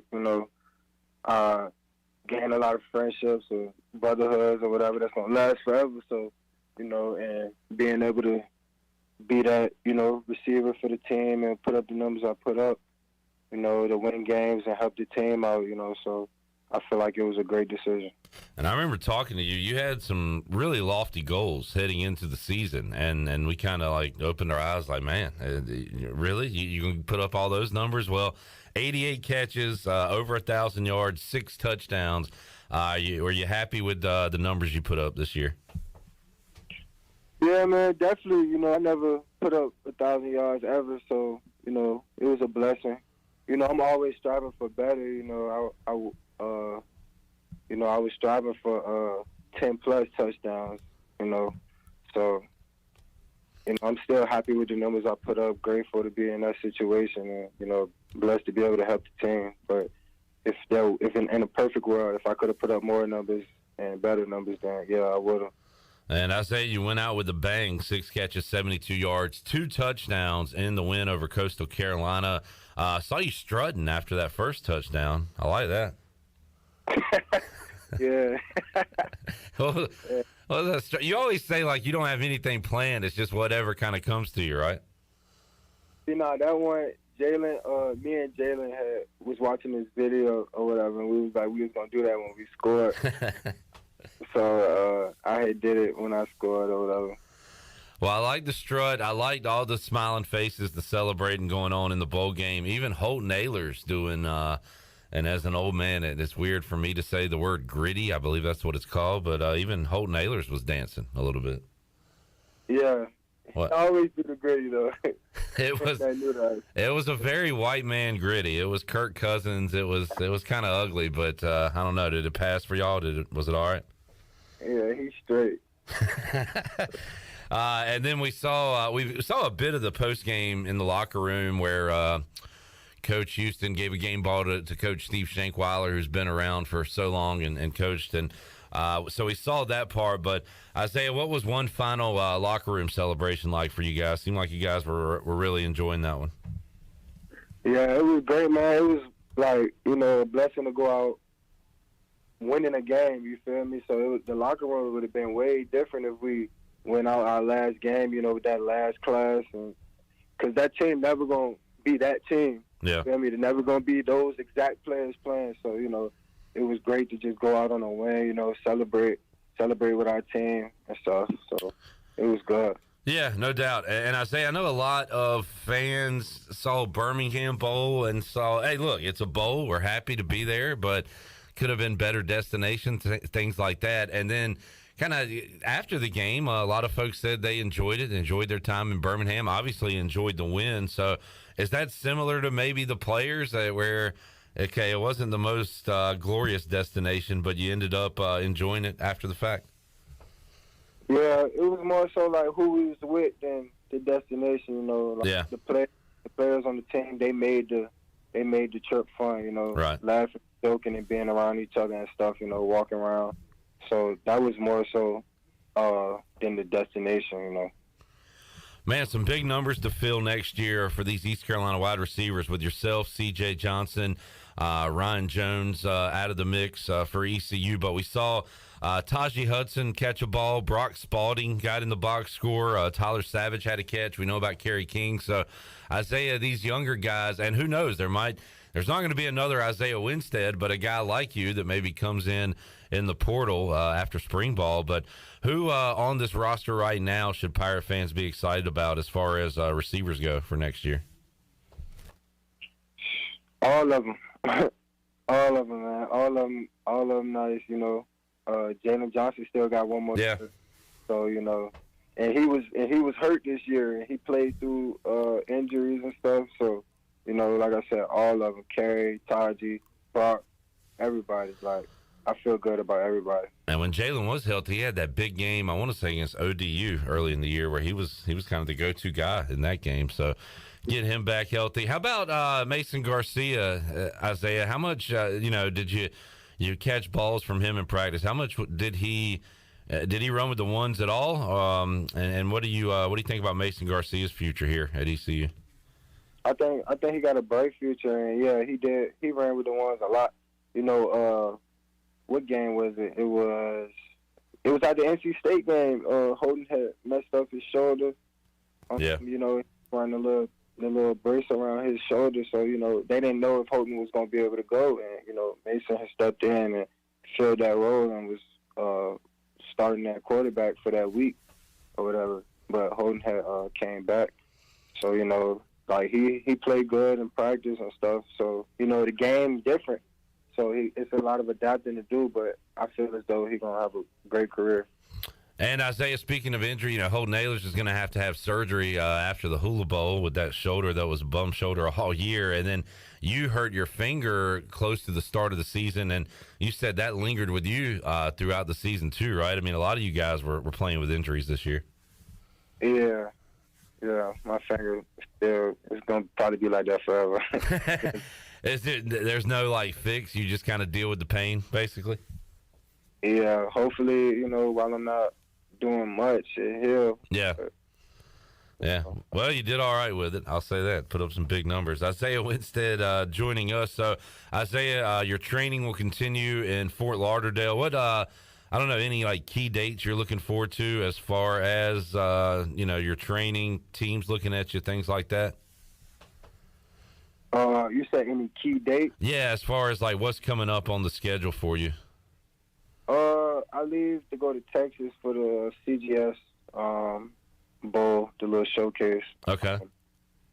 So that I'm supposed to be getting an invite to the Shrine Bowl, but we'll see. So, you know, but that's about it. You know, other than that, it's just grinding to Combine or Pro Day, whatever it is, I'll be ready for it. Good deal. That's awesome. Isaiah, I know you put in the work, man. You're one of the most dedicated student athletes at ECU we can recall, just as far as putting in the work, so no doubt you'll do that. And hopefully, man, if you do make it to Pro Day here, you're back here in Greenville, come by and see us. We want to see you one more time before you head off, but we appreciate you joining us for a few minutes today, man. We really, we really enjoyed your time hanging out with us this year. Yes, sir. I appreciate y'all having me. I feel like either way, whether I do Pro Day or not there, I'm gonna still come up there. All right. Yep. Well, come see us, man. Thanks for joining us, Isaiah. Good luck, bud. We appreciate it. Definitely, man. I appreciate y'all. Isaiah Winstead, always been fun to talk with this year. As a quiet guy to himself, we tried, and I think got him to open up to us a little bit during his Monday appearances on the Players Lounge. So one of our favorites, Isaiah Winstead. I loved seeing him have fun down in Birmingham after those touchdowns. What a great game he had in the Birmingham Bowl. And after every touchdown, he had that little swag strut. Had the strut.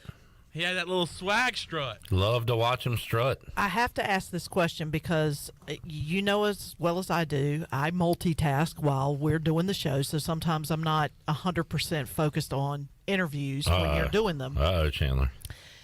Did you ask him about the block where he gets taken?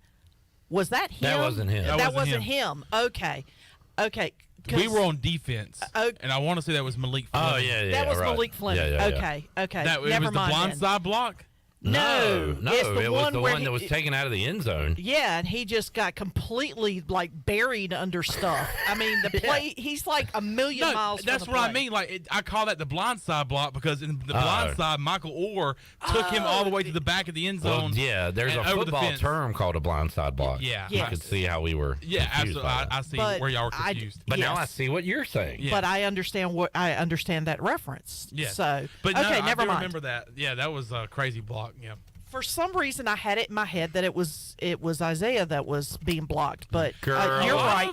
You're right. It was on defense. A lot of chippiness in that game, and we learned earlier in the program when Holt Ahlers was on that there was a lot of chirping going on social media throughout the week, and even when the teams were meeting up for their events and activities, that there was a lot of chirping and junk talk going on. And we heard Holt Naylor say, "Hey, they messed up," and that's in nicer terms. They effed up, is what he said. Well, you know what? There were two teams that are very confident in what they can do. And, Coastal's had a run of success. I mean, they had a swagger about them, and so did we. So, it's only natural you're going to hear that kind of chirpiness in a game like that. Who got the last chirp? We did. Chirp. Then Pirates did. We got the dub. Pirates. Stan says, if you don't love Isaiah Winstead, you don't love me, but I do love him. Could somebody put together a flow chart? Can we follow that? Say that one more time. If you don't love Isaiah Winstead, you don't love me, but I do love him. So in turn, that means Stan loves himself. And learning to love yourself is the greatest love of all. Well said, Stan. Well said, Whitney. What is it? Where's Brittany? Who? What's that? Spears. What was that G.I. Joe line that they used to... What is it? The more you know, the more you grow, or something like that? Learning is half the battle. Learning is half the battle. G.I. Joe. A real American hero. All right, let's take a break. Come back. More to go. Pirate Radio Live on a Thursday after this.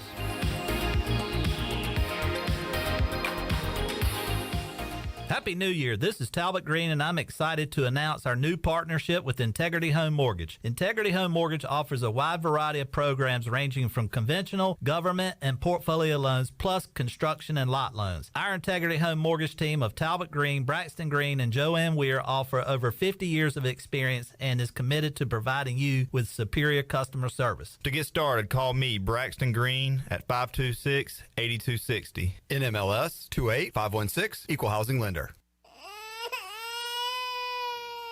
There's nothing more important than protecting your family. Fire ants can cause painful allergic reactions and even death. Protect your loved ones at home where you should feel the safest. Visit pesttechofgreenville.com to learn of our once-a-year treatment to guarantee you stay fire ant free. Tested and proven effective by your Eastern North Carolina exterminating professionals at Pest Tech of Greenville. Mention the crying baby for an extra 10% off.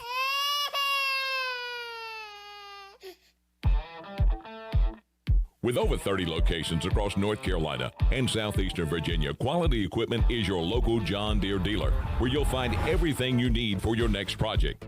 Our complete lineup of John Deere lawn and garden, agricultural, and commercial worksite equipment comes with years of experience, expertise, and dedication. We know what it takes to get it done right. Stop by today or visit us online at qualityequip.com. This is Holt Naylors. I've been eating at Parker's Barbecue since I was a kid.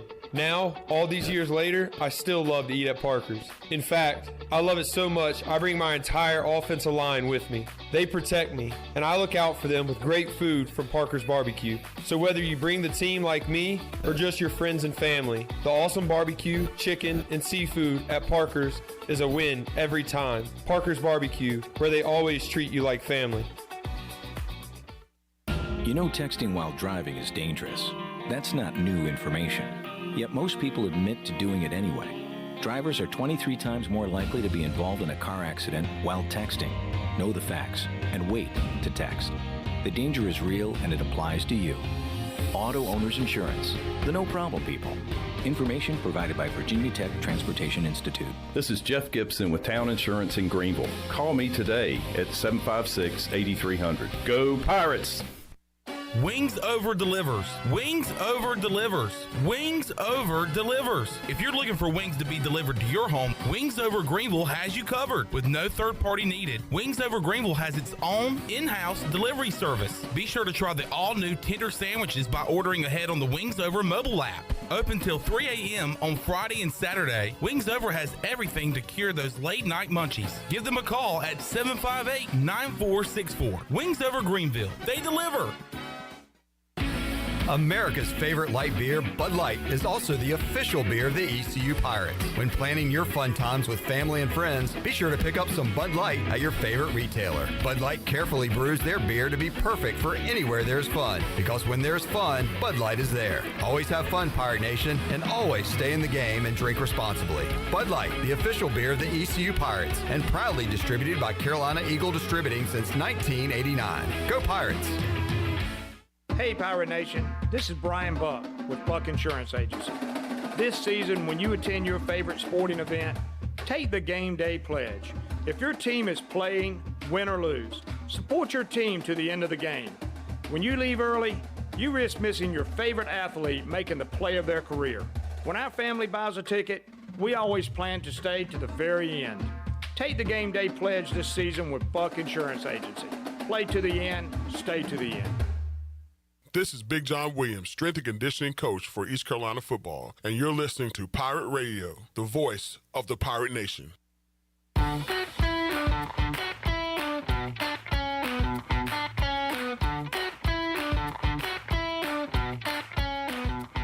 You're listening to Hour 3 of Pirate Radio Live. This hour of PRL is brought to you by Bud Light, reminding Pirate fans to stay in the game and drink responsibly.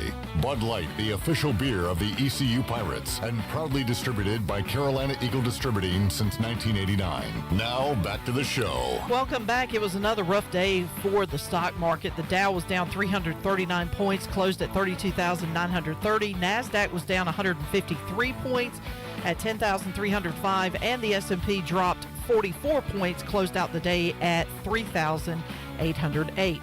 That is your Wells Fargo Advisors financial report. For a personal look into investing, call Wells Fargo Advisors today at 756-6900 in Greenville. Wells Fargo Advisors, LLC, member SIPC. Now let's head back into the show. Here's Clip. Mentioned earlier, Jim Harbaugh put out a bit of a nothing burger of a statement earlier. The main thing in the statement says, we don't know what's going to happen, but, and then he said, I plan on coaching Michigan. So he acknowledged he didn't know what was going to happen, and he might be somewhere else. Other news regarding Michigan coming out during this program a few minutes ago, Nicole Auerbach says, the Michigan football program has been under NCAA investigation, expects to receive a notice of allegations by Friday.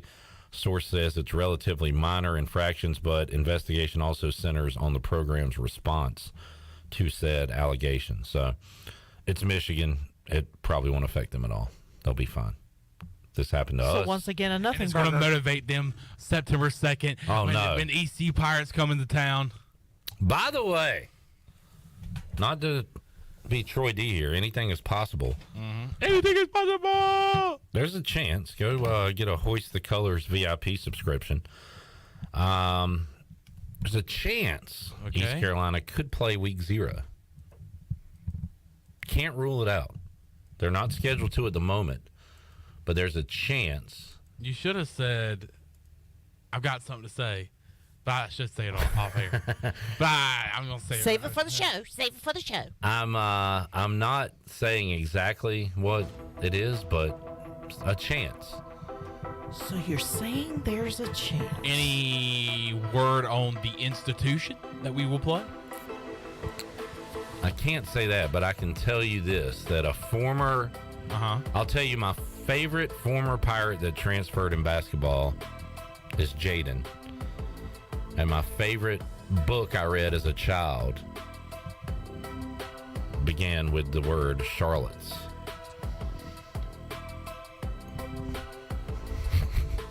Okay, I think I've got it. Yeah. What does that mean? We're going to week 0. We're playing Charlotte's Web. Charlotte's Web University. All right. Charlotte Gardner Webb. We'll take a day break. Get some rest. Hopefully I'll sleep tonight. Eat a good meal. Get a hearty breakfast. And we'll be back with another edition of Pirate Radio Live Friday, 3 o'clock. Thanks for tuning in today. For Shirley Rhodes, the man of Chan, I am Clip Brock. We'll talk to you at 3 o'clock Friday. So long, everybody. Thanks for listening to Pirate Radio Live, an exclusive presentation of the voice of the Pirate Nation. This is Pirate Radio, WGHB Farmville, 1250 and 92.7 FM Greenville, WDLX Washington.